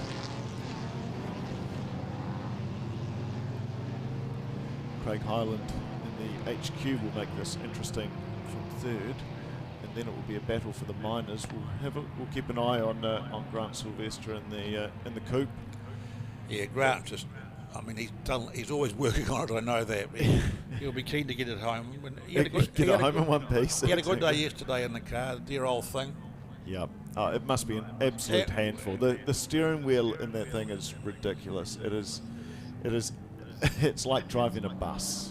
And of course, Bert Govan in the Mark II Jaguar. Yes. Again, Bert, such a consistent competitor at SKOPE Classics. One of the last of the Mark IIs. Well, there's 2 or 3 of them here, but there used to be a whole lot of Mark II Jaguars that raced. I think the most famous was probably Ray Archibald, who won 2 New Zealand titles, driving his lovely burgundy-coloured Mark II, I'll never forget his scraps with Ernie Sprague from Timaru and the Zephyrs. Right. Wonderful, wonderful racing, those two. Always. They're just, yeah. So I just remember the Mark II battles with the with minis going back in the past, and you just see the difference. And as the Jaguar stretches his legs, and we can see the same here as Murray Bone and the little Anglia chases the Jaguar, watching it disappear into the distance down the front straight. But you know, as soon as they get into the infield section, that Murray will be all over the back of Bert Govern in that Jag. I've got on my notes about the Mark II racing here. Ray Archibald was the leader, really, winning 62 and 63. Yellen champs, Ross Jensen, Tony Shelley, David Silcock, Ian Dow, Jenny Holm, and Steve Millen. Steve Millen in a Mark II Jag. Yeah, a Mark II. How good. So some pretty good names there, the pedal Mark IIs. I think when Steve drove the one I'm not sure of that car's history, that was reasonably well modified. You couldn't stretch it anymore. And yeah, Steve did a pretty good job in that car, as you would have imagined. So the titles that Ray Archibald was winning, were they the equivalent of saloon car titles? Yes, it was. The saloon car titles only started in 1960 when Harold Heasley won the New Zealand first ever saloon car championship. Right. And well, I'm not sure who won 61, but 62 and 63 was Ray Archibald with the Mark II, the burgundy coloured Mark IIs that Ray always had. Now, 3 leaders have cleared away and are having a nice little dice. Guy Stewart continues to head that pack. Bruce Henderson is the first of the chasing bunch in the RX3, ahead of Brent McCulloch in the Mark II Escort. Dennis Chapman is pushing the X19, so a brake lock up into Euromarque last lap around.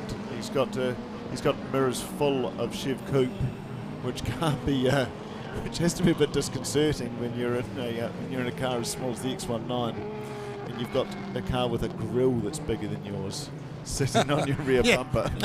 Another lock up from Chapman. He is pushing that X19. As I said, they were first day competitors here. The 3 of them, and on the organising committee. Yes. Yeah. Dennis and Debbie, and their contribution to motorsport over the years is quite immense, actually. Apart from the SKOPE Classic, they've also been involved with a lot of the younger drivers and helping promote them.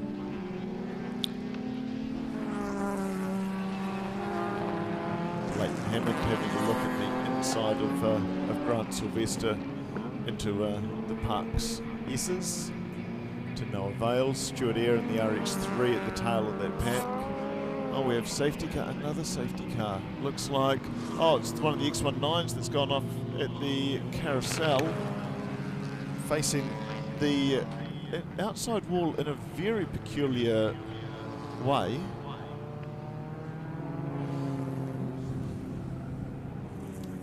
Yeah, it looks like it is Debbie who's come to grief.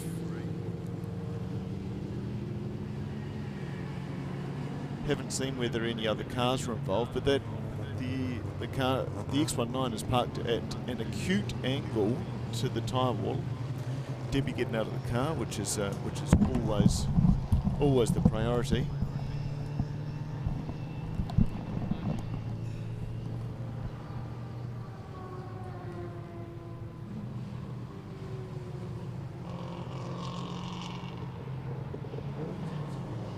I'd have to say that this is the most safety cars I've ever seen at a SKOPE racing, mate.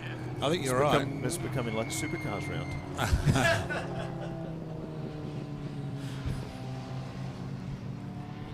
Well, that's the first time we've mentioned supercars today, which I know is there'll be rumours all around the circuit about supercars, etc. Well, indeed, watch this space, I guess. It's exciting times. All I can really say. Exciting times. Yeah. There's nothing to report yet. No. No. If indeed there is. Exactly. Where there's smoke, there's hopefully fire, but we will wait and see. We've had our fire for the day. Hayden, we don't want any right. more fires, please. I'm on a plane to Melbourne for the opening round of the supercars this year. Oh yeah, well Yes, done. Yeah, mostly going for the F1, but it doesn't hurt to go and watch some supercars while you're there. Should be an amazing weekend. Well, the F1 is for obvious reasons. We're all pretty excited about it. Incredible, very, very appetising lineup this year. So many driver changes.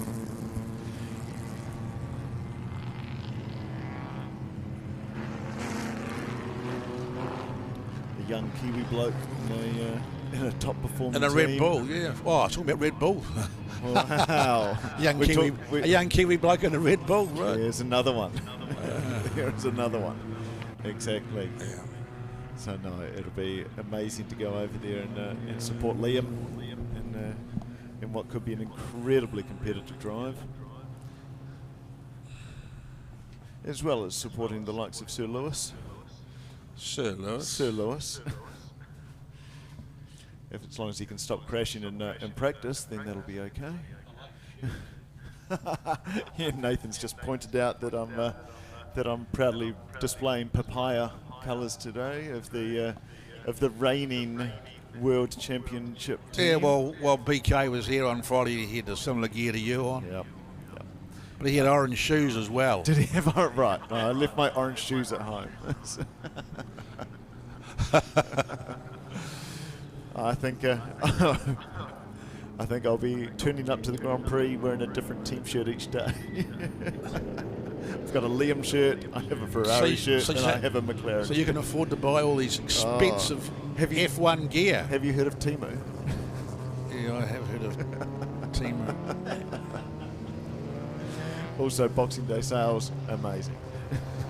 Well, I'm afraid I stick to my IndyCar gear, seeing I haven't been to two Indy 500s. Amazing. But that's an advertising season lined up. And that'd be my favourite. Yes. Yeah. Speaking of Kiwi drivers and Indy cars, how good was it to see Mrs. McLaughlin and Van Gisbergen sharing a car in the 12-hour? Wonderful. Amazing. A bit different from finish line tactics and lining up on the side by side after a certain race. Yes, yeah, they're good mates now. I know there was a subtle Facebook post that SVG threw out a few days ago about a possible Bathurst wildcard entry. They've just got to get Penske and Red Bull to actually sit down and talk to each other, which I'd say hell might freeze over first. Yeah, I think you're right. The checkered flag will come out here. They will take the checkered flag, all right. They had an option of throwing a red and parking everyone up again, but I think we're running out of time today. Yeah, big time. But they are. They will throw the checker, so Guy Stewart will come across the line to take the honours for race 3 in the Silvester Saloons. Philip Hoffman, Craig Hyland, Bruce Henderson and Brett McCulloch will be our top 5. Shame for the racing to end early. There were some great battles emerging throughout the pack, but we will see the Silvester Saloons again this afternoon.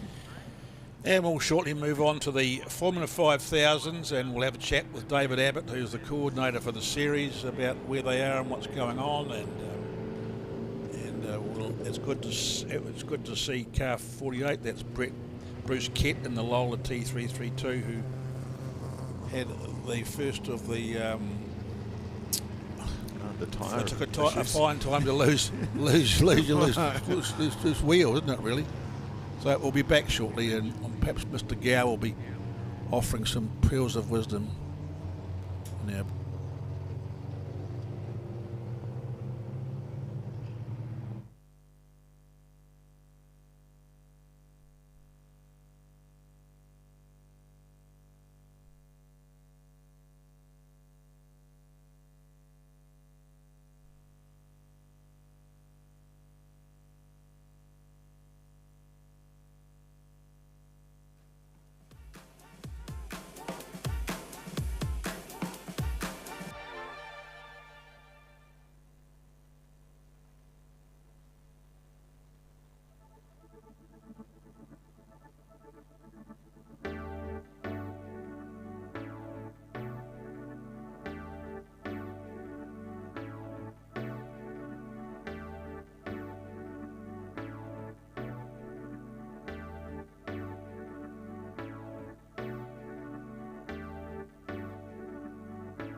the Formula 5000s while they're getting ready to come out on the assembly part of the grid anyway, just waiting for clearance from the track.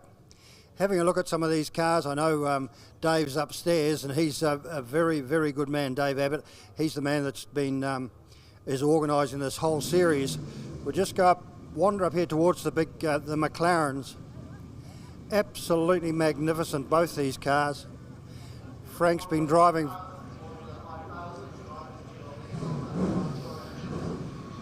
I mean, if you have a look at this, it's just an absolute work of art.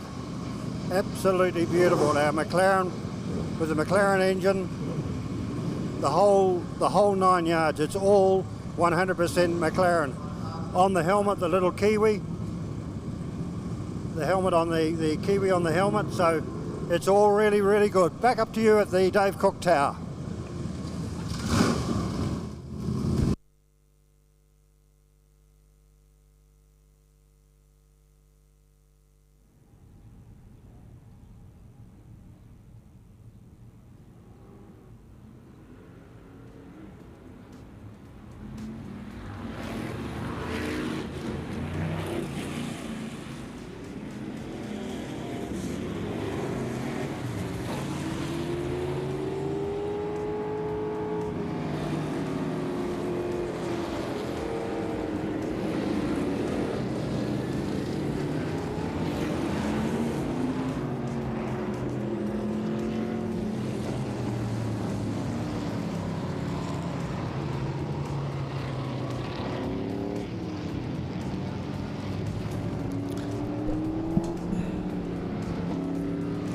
One of our true features here this weekend, of course, is Formula 5000, and it's great to welcome these guys back again. The numbers mightn't be as big as they used to have been in a few years ago, but believe you me, folks, I do recall it maybe 20 years ago, before the Revival series started. If we saw one or two of these cars, we were absolutely delighted. So we've got 10 this weekend, and I'm thrilled to have with me David Abbott, who's the coordinator of the series. David, welcome here to Euromarque Motorsport Park, and thank you for sharing your wisdom about our wonderful era of the Formula 5000. Well, thank you very much, Lindsay, but you've got off to a bad start talking about wisdom and me in the same sentence there, but thanks for having us along. Being an airline pilot, I hope you've got some wisdom. Thank you. No, you relied on your first officers, Lindsay, but back to the cars. It's delightful to be back here, and thank you very much to all the organisation here at Euromarque Park, all the team, the car club members, the officials. It's just fabulous to be here, and yeah, a bit light on numbers, but we have no Australians, and the English couldn't get here this year, and so that's what's going on. So we're back into it. Yeah, and the cars, you can almost, well, I've heard comments made, this is years ago, that Formula 5000 in its latter years almost became Formula Lola T332. It really did. And of course, you were discussing yesterday wings and things. You would never see the lead car there, which is the McLaren M10A of Tony Roberts, with the high wing. They were banned. They just weren't allowed to be putting that amount of aerodynamic downforce straight onto the rear suspension. Now, my discussion yesterday, maybe I certainly didn't elaborate any further about Bruce McLaren's involvement. And it was seeing that wing stimulated my thought about the fact that I've read, and it's been confirmed, that Bruce, driving a single-seater obviously without aerodynamics in those days, he observed down the straight at full speed the petrol cap being flat, going through a corner, lifting it, the cap was up. And that was inspired him talking about how do we fix things like this. It must have had just enough curvature in it. And from that evolved the production of wings. And I guess we're thinking of somewhere in the States that it all happened.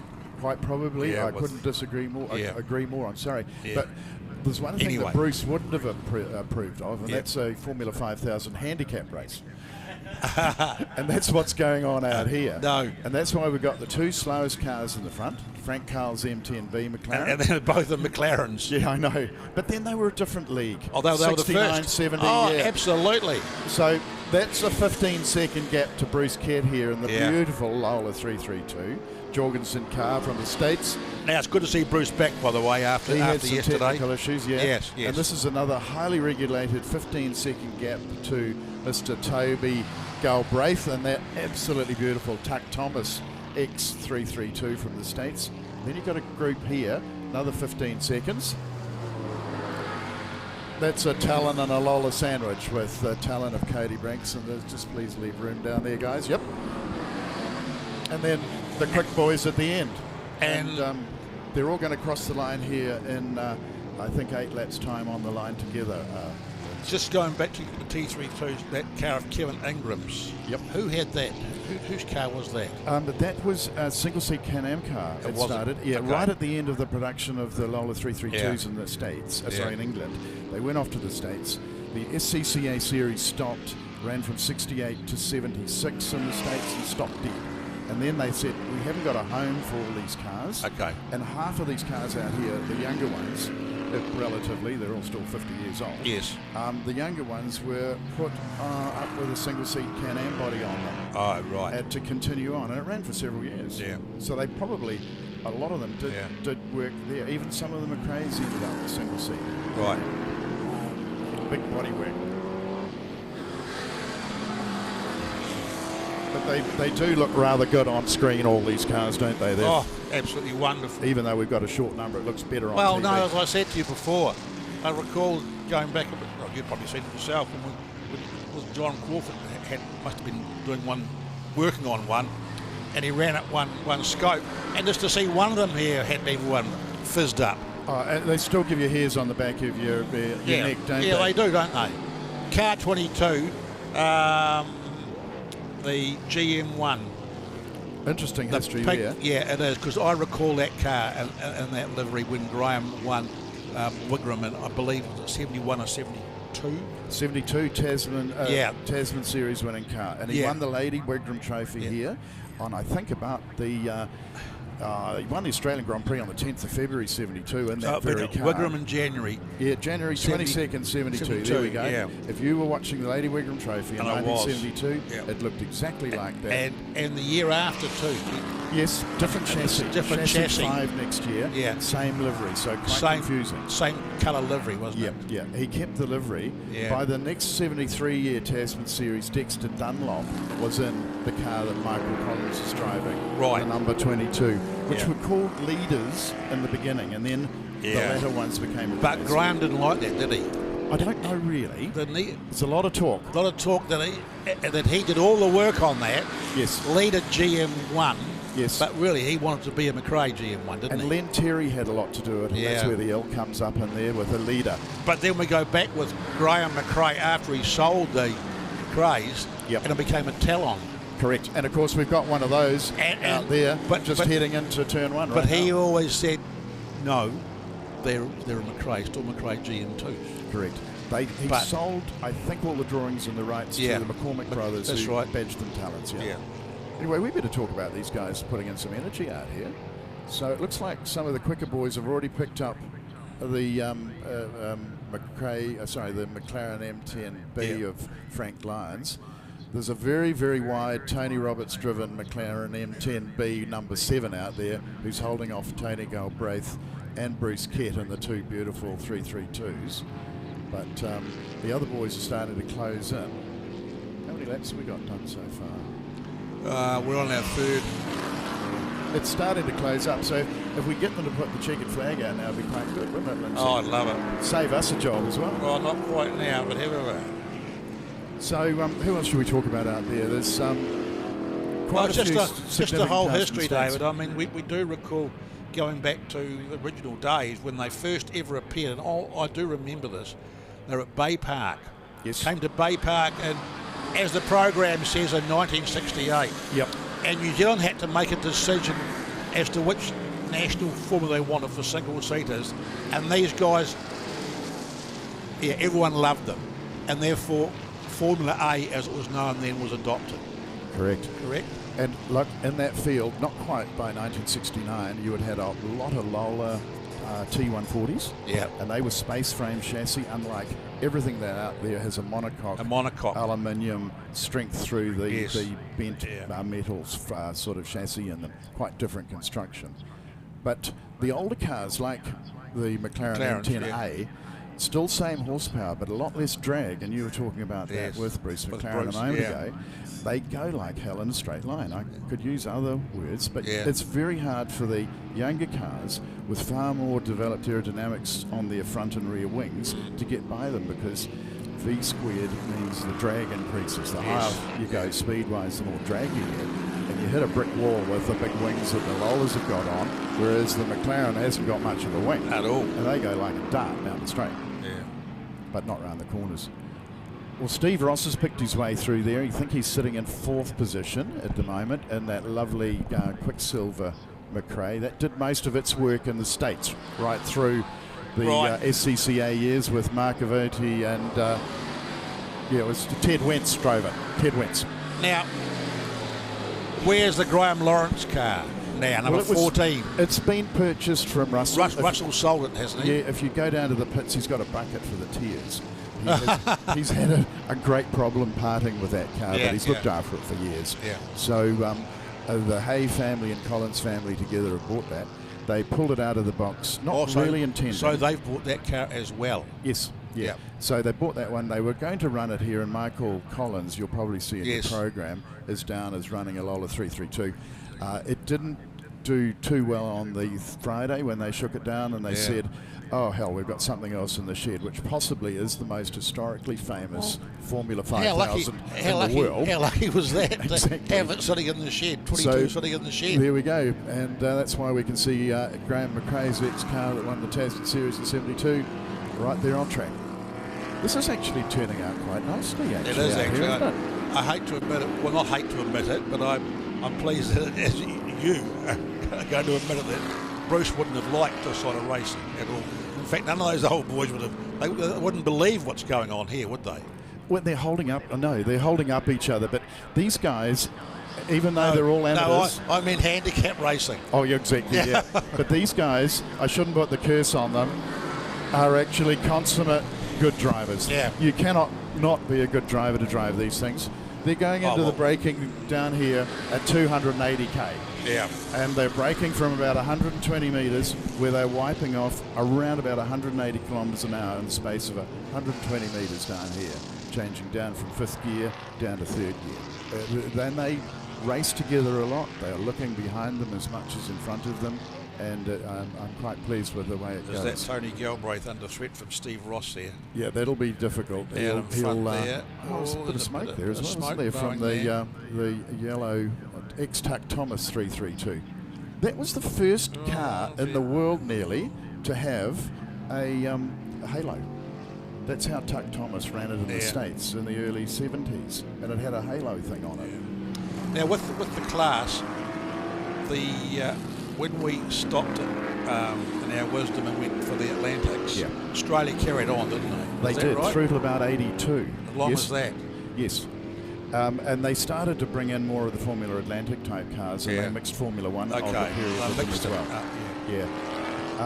And hence you have got a few Formula 5000s that were built as late as 77, 78, well after the rest of the world stopped. Now there was some attempt to revive 5000s in Australia. Yes. Is that what's happened there? Funnily enough, there's a bit of a story to that, because the gentleman, a Kiwi from Timaru, Chris Lambden, owned... I know Chris Lambden, yes. Owned the white GM1 that was out there. So he raced that. He was behind not the revival, because this is a revival, but the S5000. The new cars. And we got a little bit sort of, okay, you're trading off the history of these cars, which is fabulous. So are they? Oh, Michael Collins is coming to a stop here. There's something going on there, isn't there? Are they still racing? I heard that they're not. They were actually competing for a Gold Star Championship over there. Yeah. But there's been a lot of politics around it. They're still there, but they're built on a Formula 3 tub. carbon fibre. Very different animal to this, but with a V8, wing slicks, you know, big car type, grunty V8 noise. So very different, but it does carry on some legacy. Do you think that it will gather momentum though? I hope it will. Yeah. It's all about money, obviously. Oh, funny that. Well, it's a shame that we've lost Michael Hay over there, who was the winner yesterday. I see we've got the last lap board out there as well. So Steve Ross commanding lead. Tony Galbraith is hanging in there in second place, and Kevin Ingram is now challenging him. That'll be interesting. And you've got Glenn Richardson, the beautiful Interscope 332 behind him, car number 63, with Michael Collins and the GM1 number 22 behind. And look at that, we've got sort of 1, 2, 3, 4, nearly 5 of them together at the line. So it's going to be an interesting run. Wonderful. Yep. And all credit to our coordinator, Tony Jack, who tries to put this together and make them all get across the line. But can I say a rude word? Well, it depends what it is. They all cheat like buggery, those guys out here. And so they never keep the spacings, you see. They're supposed to keep. They're supposed to, yeah. But hell, they're racing drivers. Yeah, sure. It's about the spectacle.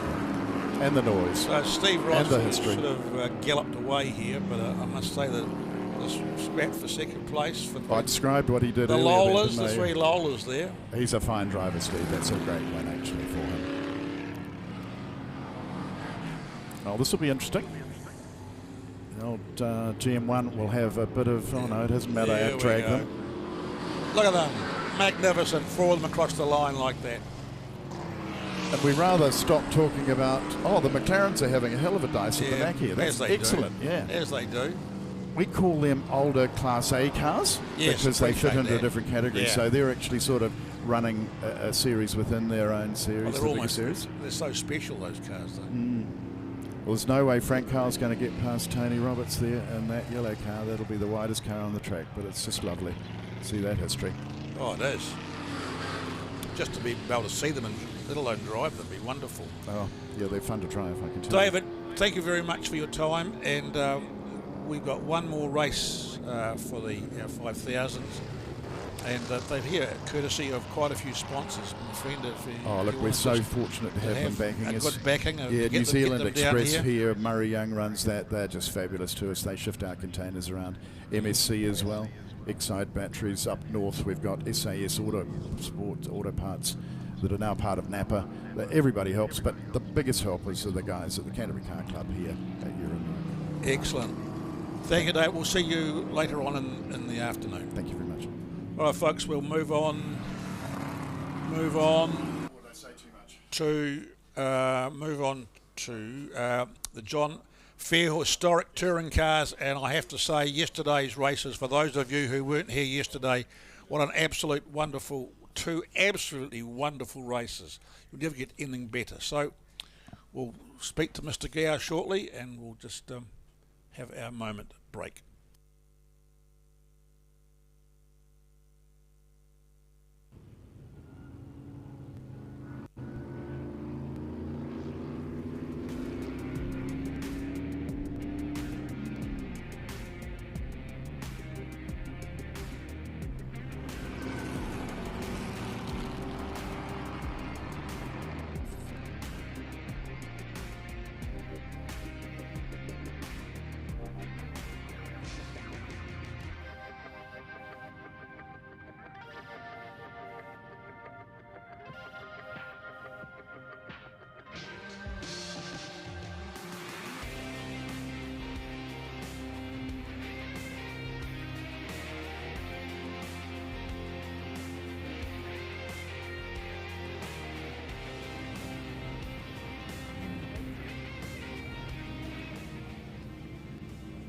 Historic touring cars, that's the way to go now.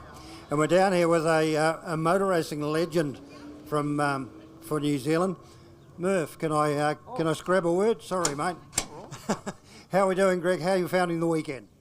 Oh, it's a typical SKOPE meeting, isn't it? Just wonderful to be here and amongst just the machinery that we've got, and I'm very fortunate to be driving the BMW for Bruce and in the historic touring car class, and you know, it's always a crowd pleaser, obviously, and we're having a ball, you know, Kane and I, and Kane Scott as well, and Scott O'Donnell out there, and Graham Cameron, all putting on a bit of a show for everybody, hopefully, and love every minute of it. I feel very privileged to be here. Kane Scott's given you a couple of headaches over the years as well. Not only here, Pukekohe, all around the place. But do you think you can get the better of him this weekend, mate? He's also caused a few headaches post-event as well.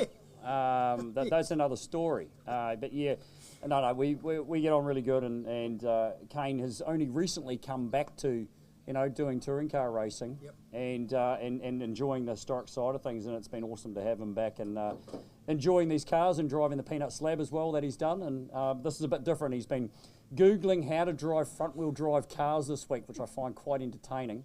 But he's got the Nissan going really well. Good on you, Greg. Thanks very much indeed, and a big welcome back to the SKOPE at the Motorsport Park, Euromarque Motorsport Park. So let's go over and just have a quick chat to Kane as well. And Kane, you've got the old foe sitting alongside you, mate. How do you feel about that? Oh, awesome. Isn't it just great? He tells me you've been Googling how to drive a front-wheel drive car. Would that be right? Yeah, I did. I had to take some advice from Google, that's right. I'm not sure it's helped me yet, but we'll see how we go in this one. Well done. You had a good run yesterday, and you're enjoying the track still? Yeah, I'm loving it. And yeah, I'm really getting comfy in this car too. It's a fun little thing to drive. Wrap to be out there and having a go. Well, it's fantastic to see you here, and thank you very, very much for coming down to join us at the SKOPE Classic here at the Euromarque Motorsport Park. Just moving down the grid just a little bit further, and we'll go to look at this rocket ship, the Brock. Have a look at the side of that, the genuine article. How was everything yesterday? Hey Dave, yeah, it was good, thanks. Good. We had a good battle, so let it resume today. It's great fun, it's fantastic to be here. Awesome crowd, and great to be part of the historic touring cars. They're fantastic cars, and there's some fantastically famous drivers, so we're happy to be part of it. Well, you're driving in one of the most famous cars of all, with the so there's a real aura about this particular car. Even when it's out on the circuit, it looks absolutely unbelievable. And in a straight line, what is it like when you line it up on that front straight and you've got the end of it looking? What's that feel like? The best feeling is waving at Greg on the way past. It's the car's fantastic, and it's an honour to bring it back home, or bring it to New Zealand and let everyone here see it. We're having a ball, so look, just really happy with the whole thing, and it goes pretty good in a straight line too. I'm just wondering, does Greg wave back or he doesn't worry? Yeah, but he's only using one finger. Well, he's pretty busy in that BMW. Thank you very much indeed. It is tremendous to see the 05 car here. Let's go down and see if Scott O'Donnell's got a moment for us. Hello, young fella. Hello. How are we doing? This is looking pretty ominous back here. Yeah, well, it's a volcano waiting to happen. Yeah. That's great. I can see the smoke already starting to come up. Everything's happy. You happy with everything over the weekend? Oh, you're having a great weekend. I mean, we're having good fun with all the front of the class. Everyone's driving beautifully and passing and doing the right things. They're having a great weekend. And that's one of the things about the historic touring cars. Everybody, sorry. You're all mates and you all get on well together. Have a good race. Thanks very much. Look forward to it. Thank you.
the John Fairhill Historic Touring Cars. Nathan, it's going to be another ripper of a race undoubtedly, with two great races yesterday between Kane Lawson and Greg Murphy, and not to mention, of course, Scott O'Donnell in there as well, and Graham Cameron just a distant fourth, but he was there or thereabouts as well. So no doubt we're in for another great scrap here.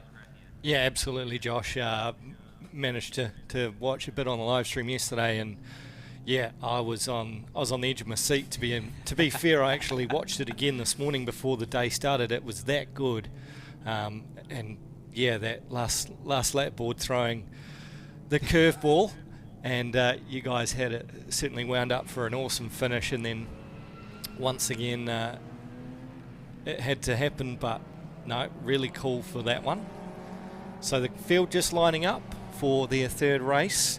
Of course, genuine touring cars from Europe, Australia, Asia, New Zealand, and Australia from 1970 back to 2000. Yeah, so a lot of history in this field, but a lot of action to come with 6 laps for the John Fairhill Historic Touring Cars. Lights are out, we're underway, and there goes Kane Lawson already. Yeah, he's got a really good jump, and Scott O'Donnell there in the Peanut Slab, Ford Sierra. Yeah, Greg Murphy just falling through the pack, kind of as expected. He's going to struggle on these starts, especially on these straights. We noticed that yesterday, as that BMW just doesn't have the straight line speed of some of these other cars. But once Greg Murphy gets into his groove, into his rhythm, he is going to be fighting up the front for this win. Yeah, already he's looking around the outside of Graham Cameron, of course running in the BMW M3 Zac Speed DTM. Already had a little look at Kane Scott there. And on the exit, as we look, like we've got the safety car running out there again. Not too sure what that's about. But we are still racing. No, safety car board may be out. I'm not too sure what's going on here. No, things are still continuing out there. Well, it is Kane Lawson for now at the lead of this field. Then we go back to Kane Scott, who's battling with Scott O'Donnell. O'Donnell trying to hold on to second, but Scott gets him. So Kane Scott known very well here. So looks like it was Dennis Ham who was stuck on the grid there. So it looks like we're going to continue there. Dennis Ham is safely, the Alfa Romeo is off the track, so looks like we are going to continue on here. Yes, the safety car was looming, ready to head into action, but it's Kane Lawson, the VP, the Peter Brock VP Commodore, and a big brake lockout there from the ex-Matt Neal Nissan Primera in the hands of Kane Scott. Yeah, that's been through a number of hands as of late. Kane Scott, the latest to drive it, the likes of Blake Knowles and, of course, Christchurch Mayor Phil Major has driven that in recent times. Stephen Richards, I believe, has driven that lately as well. So, very well-known car and very regularly campaigned as well, with some very elite hands as well. Yeah, of course, that run in the British Touring Car Championship in the hands of Matt Neal. So Greg Murphy, a little bit off right now. There's only 6 laps in this one. We had 8 laps in yesterday's race, and that tripped a couple of drivers out, including Greg Murphy. We did, as you mentioned at the start of this race, we did have that last lap board out at 6 laps to go, or at 6 laps, I should say, being completed. As the lead changes hands, it's Kane Scott who heads the field, so could be on for a third different winner in the John Fairhill Historic Touring Cars here. Kane Scott has just gone around Kane Lawson. So Scott, a pretty decisive move around the outside through Parks. Scott from Lawson. Then we go back to Scott O'Donnell. Then it is Graham Cameron and Greg Murphy. So maybe track conditions just not quite suiting the BMW of Greg Murphy at the moment, Nathan. Yeah, possibly. Still got a few laps left in the books there.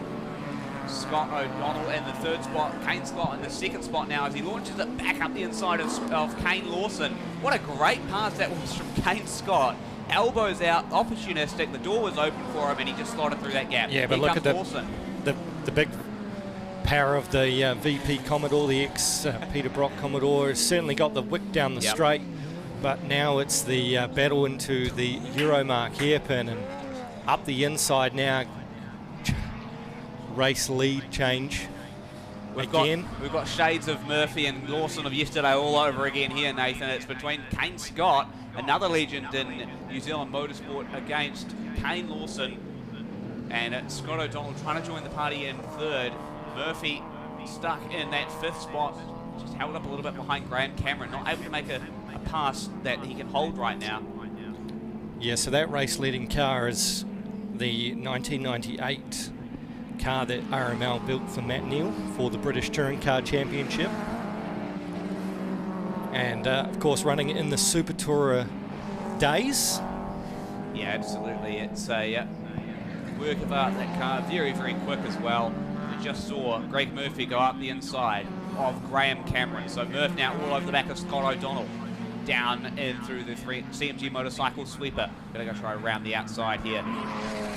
Back down the straight. Here comes the ex-Peter Brock Commodore up the inside of Kane Scott. So Kane Lawson back to the front. There goes Scott round the outside again. So just the nimbleness and the slightly better braking power on that Nissan Primera has gotten back around Kane Lawson. So we're in for a right real scrap to the flag here once again. The John Fairhall historic touring cars.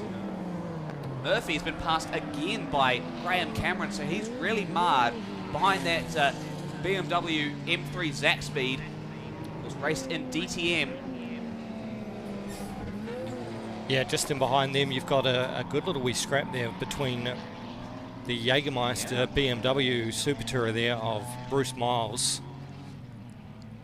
Now, of course, involvement back in the day with the McLaren Formula One team when Formula One were in the midst of having their hands in the touring car championships across Europe, and McLaren were involved with that Super Tourer that is now in the hands of Bruce Miles. And of course, Bruce Miles has an array of cars competing here this weekend as we see Greg Murphy with that pass up the inside on Graham Cameron.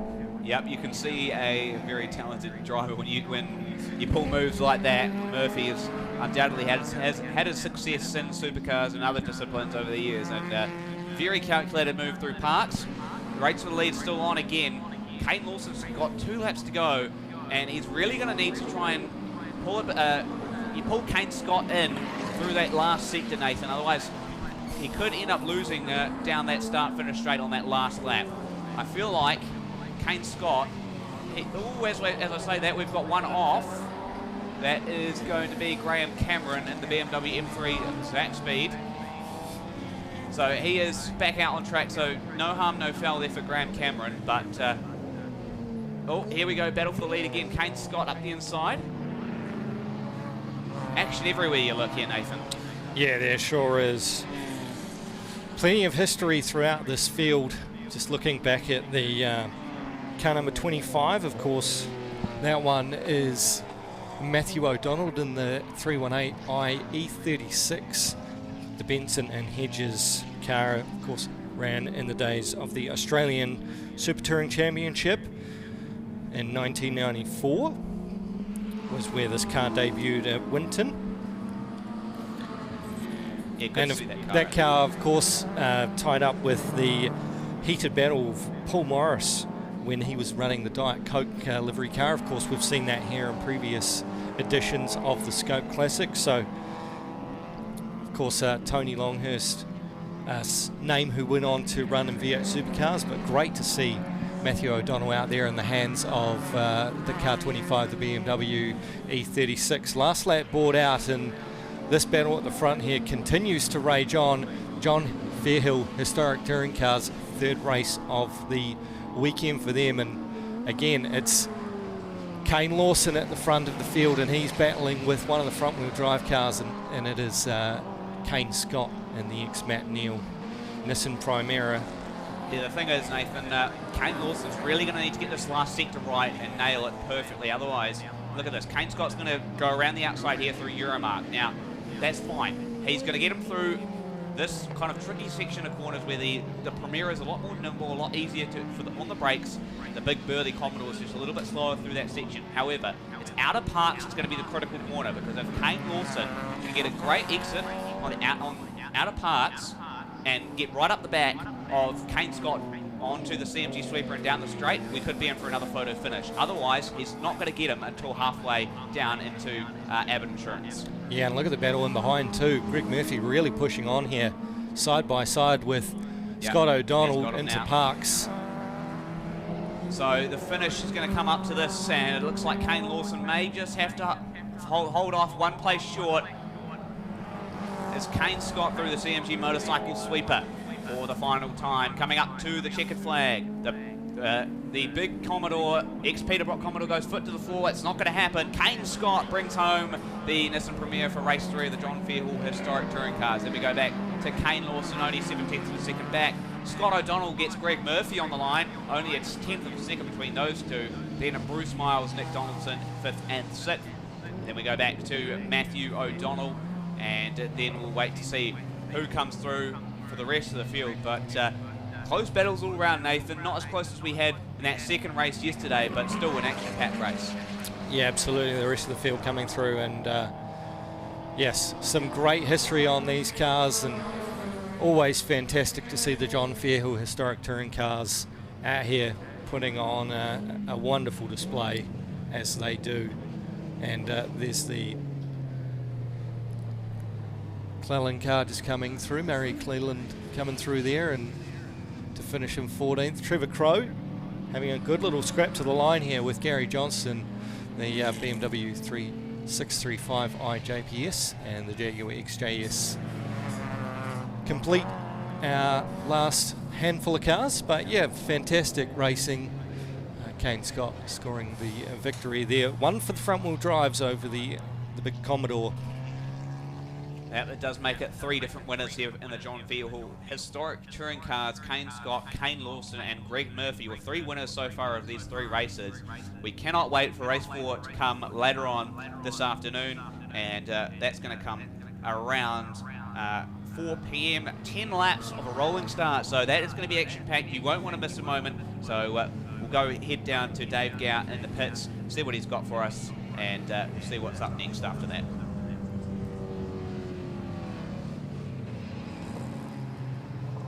Well, down here in the pits, I've got a very, very important man, a man who's had a very busy weekend, or a week or so of it actually. He's been down in Timaru, and now he's back here for the SKOPE. Mark, congratulations on what has been an incredible weekend for you guys. Oh, thank you very much. Yeah, it is a big event. It's probably 6 months' work goes into the SKOPE Classic.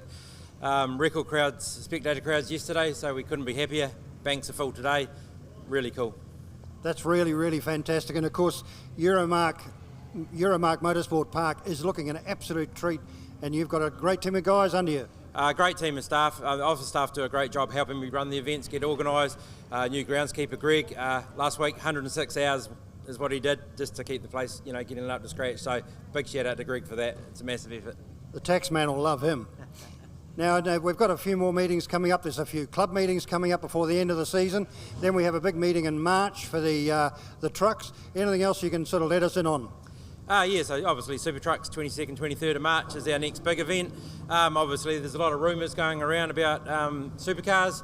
I think what publicly we all know, supercars would love to come to the South Island, and they certainly are looking at a couple of tracks, and we're one of them, and we're working through things to do what we need to do, and supercars will make a decision in the next month or so. So there you are, you heard it. You can squash all the rumours you've heard on Facebook and everywhere else. You've heard it from the man himself. Mark, thanks very, very much indeed for speaking with us, and thanks again for such an incredible meeting. Thank you very much, and enjoy the rest of the weekend. Thank you. So there we go, a man who's got the whole of the SKOPE on his shoulders, and didn't he do well? He's had a great weekend. All his officials and people around, thank you very much to all of them. Just as the other.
demonstration here at lunchtime, and we'll delve further into the Nelson beach racing then. But in the meantime, if you're near there, near the VCC pits, the special feature there is for the beach racing guys. Okay, we move on now to right.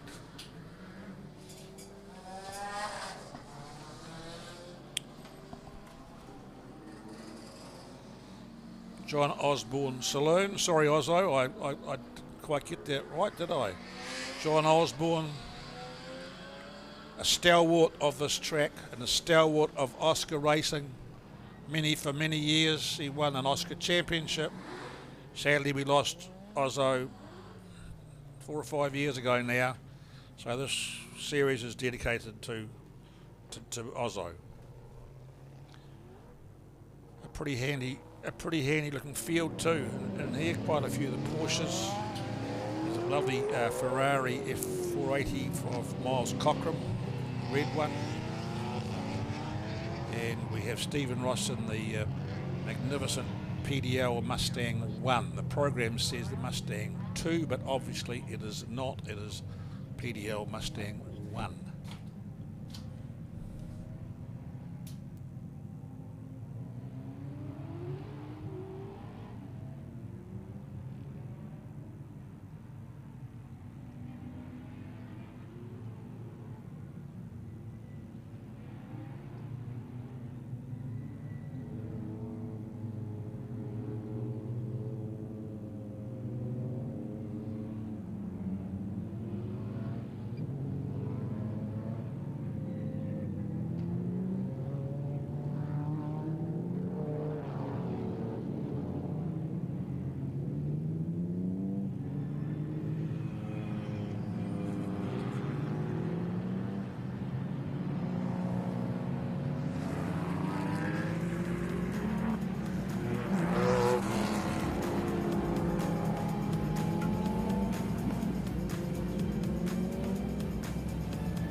Right.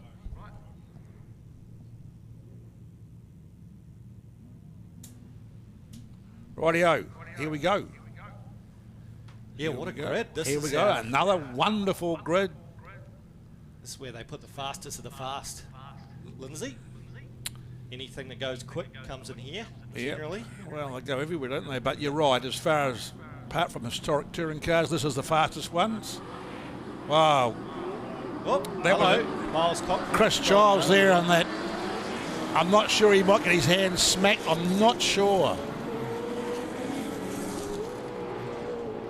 But what did you think of that start? Well, didn't you see it? No, I didn't quite see it. I was too busy watching the front row. Rob Lewis and the Chef Camaro. Now, I found out a wee bit about that, Lindsay. that is the Kane Lawson drove that a number of years ago here. Yes. And that is the ex-Anderson Pine Pack Camaro. Pine Pack Camaro, yeah. Oh, we've got another car just down here on the front straight too. That's Guy Stewart. It's Guy Stewart, it is too, the Porsche. The IROC Porsche. So we had one car of Miles Cochrane that went nowhere, and then he managed to find a gear and get going, but poor Guy Stewart didn't go anywhere apart from the grass on the right hand side. So not the greatest start, but they managed to recover that one safely. So smoke coming out the back of that Camaro of Rob Lewis, Chris Charles Jr. in the Porsche 911 GT3 Cup car. So there's, as you said earlier, there's a senior and a junior, but looks like Chris Charles Jr. is in the Porsche 911 GT3 Cup car that sits in second. Neville Stoll, that's a name from way back. I remember back in the late 2000s sports saloon racing.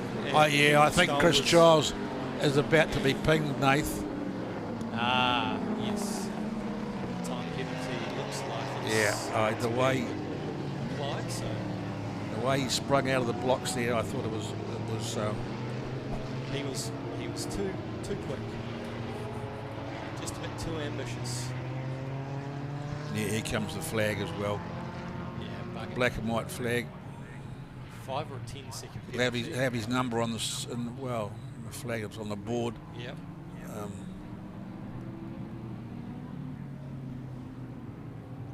So yeah, I was just saying, Neville Stoll, he has been around in that for a long time. Nath, you might remember as a kid coming out here when he built up that car. Yep.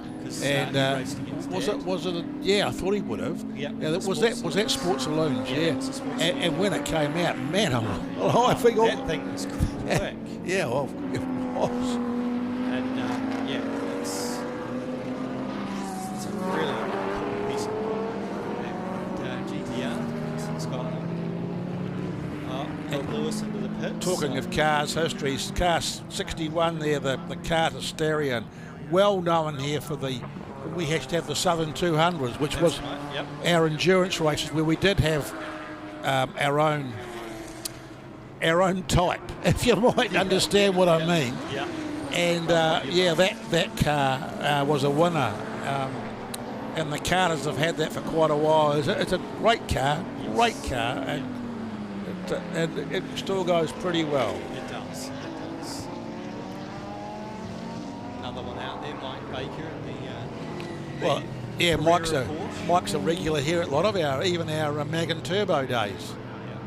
Mike comes down from Picton. He's got a nice Porsche collection, isn't he? Oh yeah, it's got a nice Porsche collection. It's what Porsche shall I bring this time? Yes. It's we'll take the classic Carrera out. Yeah, take it. No, we might take the GT3 Cup car. Yeah. for a wee splat.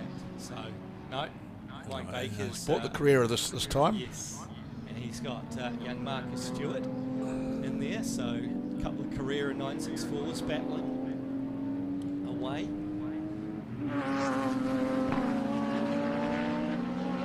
Here comes Miles Cochrane in that Ferrari.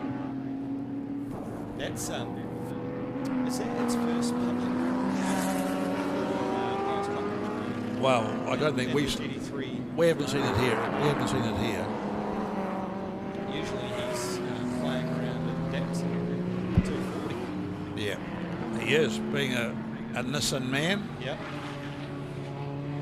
Decided to step up into some European machinery. Yeah. That thing is quick too, being a GT3 car. It is quick. Honestly, that would probably be up there with some of the GT3 machinery that we see in the endurance series. I do like car 888, the green and black Falcon of Darryl Breen. Of course, the John Bauer car.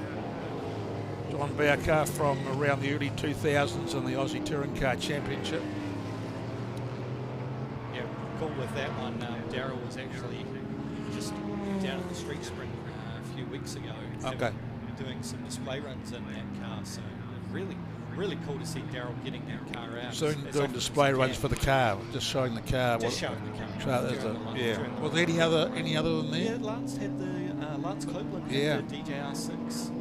Yeah, sorry, he wasn't in that last race either. He didn't finish yesterday. He didn't finish yesterday. And I see another one just to that 290. Looks like the Honda. Yeah, the Honda Accord. Yeah. Wasn't on that one either. I didn't see that there in the bits.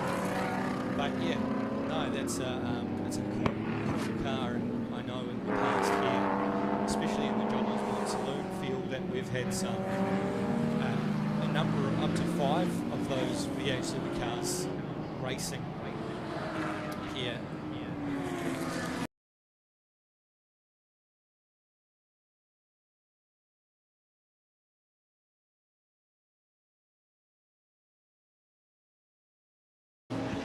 It's a hefty price tag, I will admit. It's in the hundreds of thousands of dollars, and rightly so. And not a cheap car to run and own. So I know Gary Cliff has got that one for sale. So have a look online if you fancy yourself. You could be on the grid in the John Osborne Saloons here at SKOPE next year for the 36 run.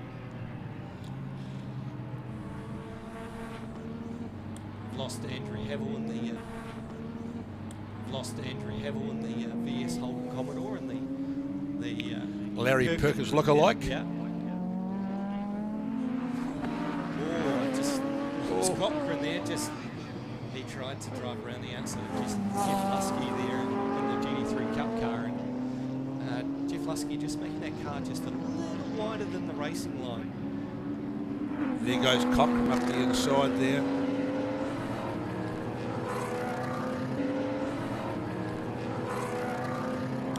It's one.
Formula Libre is the next one out, the last race before lunch here at the fabulous SKOPE Classic 2025 here at Euromarque Park. Look at this, Graham Hamilton. What a legend. The battery apparently went flat in this in the last race, and the car was getting a little bit warm, and he just turned it off, and it unfortunately wouldn't start again. But he said he will have it fixed next week, and he might have to go and buy a new battery. Euromarque Park, Motorsport Park has really put on a great display of cars. They've got cars down there for you to go and look at, and go down and see the guys and girls down there, because I tell you what, they're good value. Ruapuna is the only place to race, and people come out here from all around the country, and we've got people here from all over the country this time of the year to come and join this fantastic festival, if you like, of speed. We'll just take a bit of a wander down here with Adam. We're going to show you something that you probably have read about in books, but never actually seen one live in the flesh. This, believe it or not, is the Mayor of Christchurch's latest mayoral car. He will be here very shortly to leap into this incredible motor vehicle.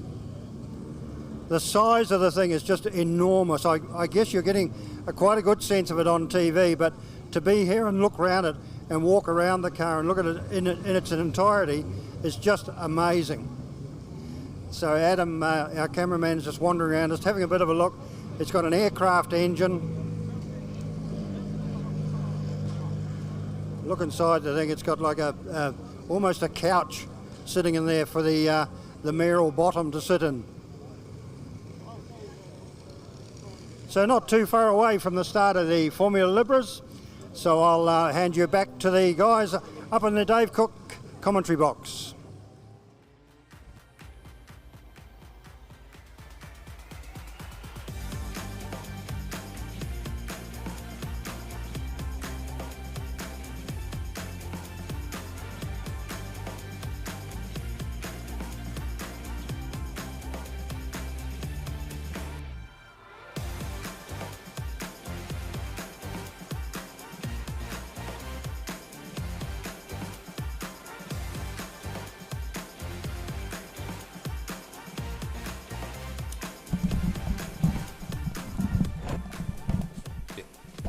Formula Libre meaning anything goes? Well, not anything goes. It has to be a single-seater or a sports cars we have here, the open-topped sports cars, proper sports cars. Well, proper cars don't have doors, well, right? That's right. That's the way this works. Formula Libre, yeah, anything but Formula One or anything otherwise not defined and haven't got their own group. And of course we have got a good supply, a good field of the ageing Formula Ford, which is carries such history in this country now. Yes. And a few of the production sports cars that we had in they were the pre-Formula Ford days. This is the late 1960s when we did have the Scans Championship Sports Car Association of New Zealand, and that championship had the big bangers in it earlier on. Your Alphins and some of those 5 and 6 litre powered sports cars that got the chop in the late 60s, and they went to the 2 litre ones. And there was a few of them sitting out here now of the 2 litre sports cars that did compete in that era, and of course the Formula Fords. Some of the earlier Formula Fords. So these are mostly 1600. Well, there's a lot. There's a pile of 1600s out there in terms of the Van Diemen's. And I have to say here that a Formula National car, which was also a forerunner to Formula Ford as well, was the National Single Seater Series, which was known as the National Formula. And we have here, to me, one of the most beautiful examples of a racing car, isn't it? In the form of Steve Donaldson's Brabham BT21, which is a replica, but it is absolutely gorgeous. It is on point, isn't it? It is my favourite car in the whole meeting. Car. It is stunning. Yep. Yeah, the BT21. No wings, no rubbish to help it out. It is simply beautiful. Exactly, as run in the late 60s. That's correct. Famous for quite a lot of people who did race that. The BT21. We've got, I'm thinking of some name, Kerry Taylor, a good friend of mine. He drove one for a year, and Bert Hawthorne. Bert Hawthorne, he raced one. Bert Hawthorne. So as you talked about earlier, Lindsay, a good example of the 2 litre Formula Ford or Formula category are on the front of the grid. That's Kim Shern in the Crossall. Yeah, I think it's Crossley. Crossley? Is it Crossley? It may be I have to Crossley. ask Michael Clark, car 32 there, who's, as I suggested before, is one of the motorsport historians, and he is. He's come down from Auckland and he's running his beautiful yellow Crossley. Yes, the front of the field will no doubt be those FF2000s, so that's Matt Butchard and the Reynard and Ian Clements. Yeah, the FF2000 is a British class with wings and slicks, 2-litre Ford engine with wings and slicks. Basically an upscale version of the 1600 Formula Ford or Formula category as they were back at the time. Brian Dixon there as well, mate, another one of the FF2000s. I see Henry Thomas Kircher. Well, yeah, he's a guy that, well, even in the day, you know, he was very competitive in Formula Fords with that car too, the Ray, but he never did a national championship, I believe. And really? Why? Because he used to race here only, basically, and he cleaned a lot of people up. Yeah, exactly. Cleaned a lot of people up. Quick driver. He did. It's in the Ray 87. Yeah, probably one of the more recent cars on the grid. Steve Donaldson in that gorgeous BT21. We've got Hamish Carpenter in the RF88. Again, one of the numerous Van Diemen's in the field. Hamish Carpenter in the ex-Andy McElroy car. Ah, yes. Now that championship winning car, and 2 years ago, Matt Hamilton just about won the championship again. Not again, but that car again 2 years ago. Yes, in an 88. Yeah, yeah.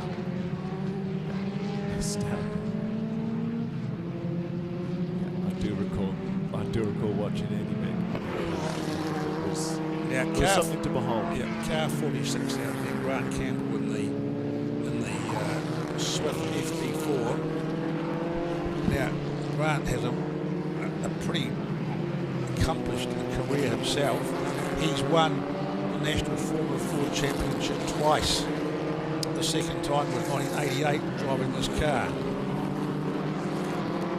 So the Swift FB4 as opposed to DB4 was an Atlantic car. Yeah, that's so right. So the FB4 indicates the limited category. I suggested those two. The DB4 was a 1600 as well. Yeah, it was.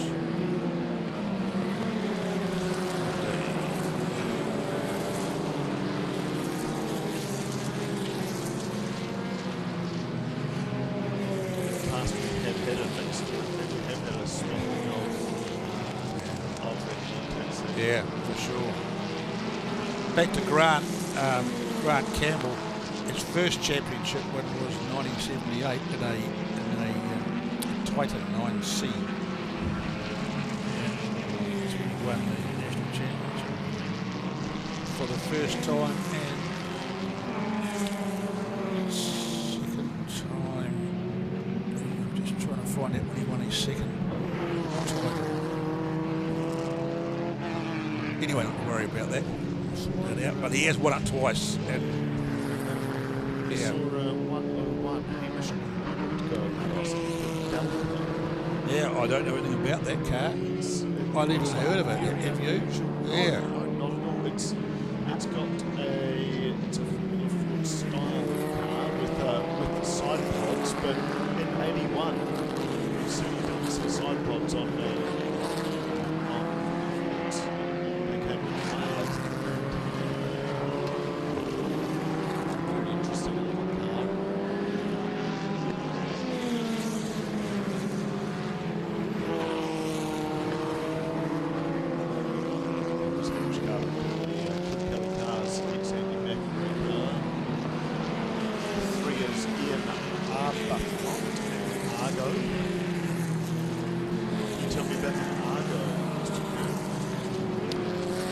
Yeah, it's a special out of Britain.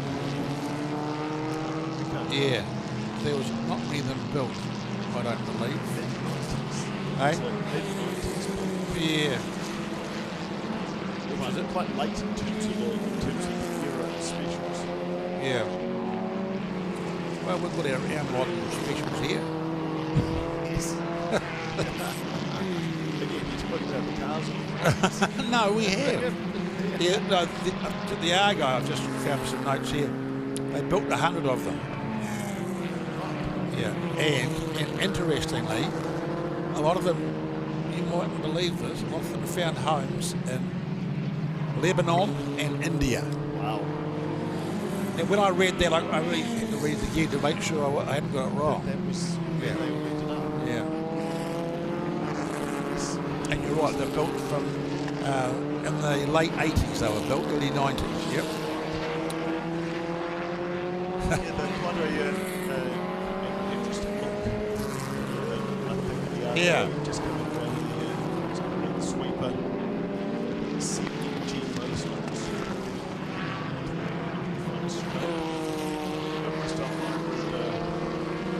This looks like the old Formula Suzuki style of body shell.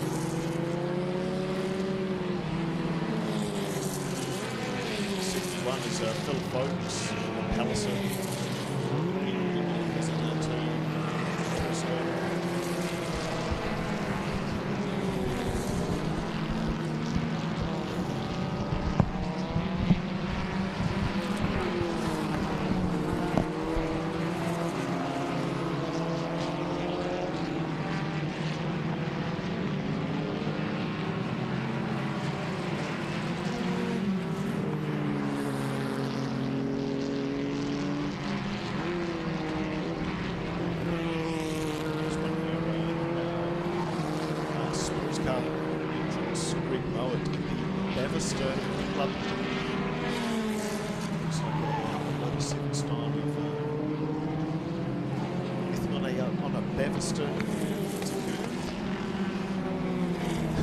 Yeah. I don't know much about it. Just the range of cars. Yeah. Oh no, you're right. Yeah. I wonder if this. I'm sure it does happen in places like England where these meetings like this have got double the number and there must be all sorts of this sort of class, all sorts of cars. Specials that arrive out here by ways and means. Plus we've got all these New Zealand specials Yeah. that are locally built. I think the motor racing scene in New Zealand was it really had that really sort of growth in the 90s. Yeah. It hasn't stopped. No, you're right, it hasn't stopped. Something fascinating about it, isn't it? And it's to do with our psyche as well, for sure. It's who we are. And here you and I talk about those guys with the Stewart specials, for example, and that era there when they, with Heck Green, built all those cars, the old do-it-yourself sort of thing here, because they were forced to. They couldn't get access to. No. There's a right. Yeah, race went quite a very clear cut win from Matt Butchard there, and next across the line is that nice big car, the Bavister you were talking about, and then there was the Subaru. Now it's the Formula, it's the Japanese equivalent of Formula Ford. Yeah, they're 1600s, I think, and Japanese equivalent of. Oh, I don't know. No, I don't think they got box. Well, I don't know, actually.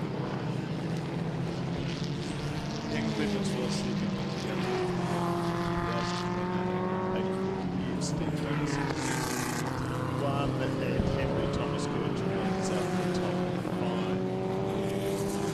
That concludes our morning's program. We will now be taking a break from the on-track racing action, but don't go too far with your sandwiches and your hot dogs. During the lunch break, we will have a number of display vehicles on track.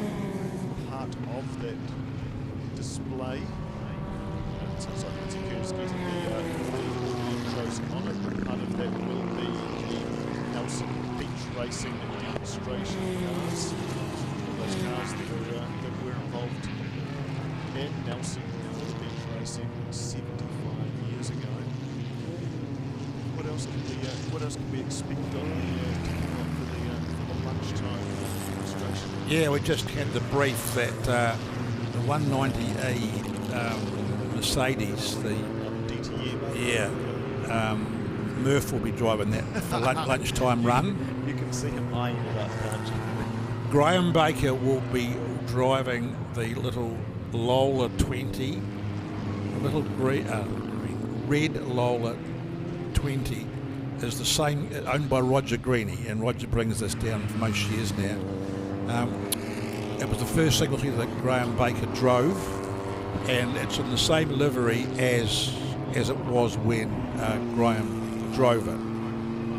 That's before Graham drove his he drove a Brown BT21, and then he drove a Titan Formula Ford, and then the PDL Mustang, and he went to the States, but now he's been reunited with that lovely little Lola.